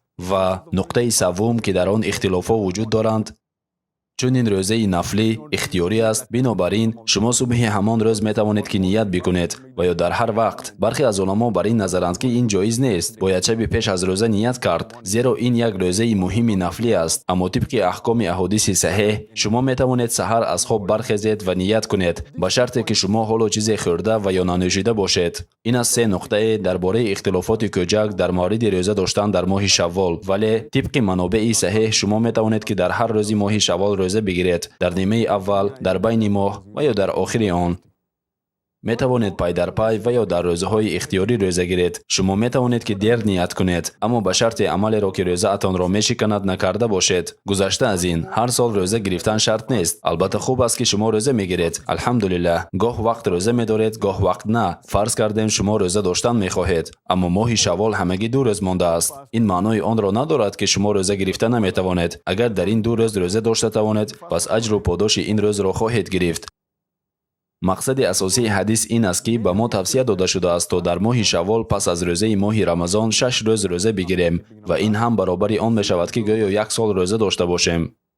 دکتر زاکر، یک چیز دیگر در مسئله 6 روز روزه داشتن در ماه شوال، چرا پیغمبر محمد صلی الله علیه و سلم 6 روز را انتخاب کردند، نه اینکه مثلا 5 یا 7 یا 8 یا 9؟ برای آن پیامبر صلی الله علیه و سلم 6 روز را برای روزه داشتن انتخاب کردند که چون حدیث پره میگوید که اگر شما ماه رمضان را پره و 6 روز دیگر روزه گیرید، چنان است که گویا شما تمام سال روزه گرفته باشید. و یک حدیث دیگر میگوید یک عمل با 10 عمل ضرب زده می شود، 10 ثواب. پس اگر شما یک ماه رمضان روزه دارید، این به مانند آن است که شما 10 ماه روزه گرفته اید و اگر شما 6 روز دیگر روزه گیرید، 6 را به 10 ضرب زنیم 60 می شود، یعنی 2 ماه. پس 10 با اضافه 2 ماه 12 ماه می شود. این است منطق که ایشان 6 روز گفتند، تا اینکه اگر شما ماه رمضان و باز 6 روز دیگر را جمع کنید برابر 1 سال پره می شود.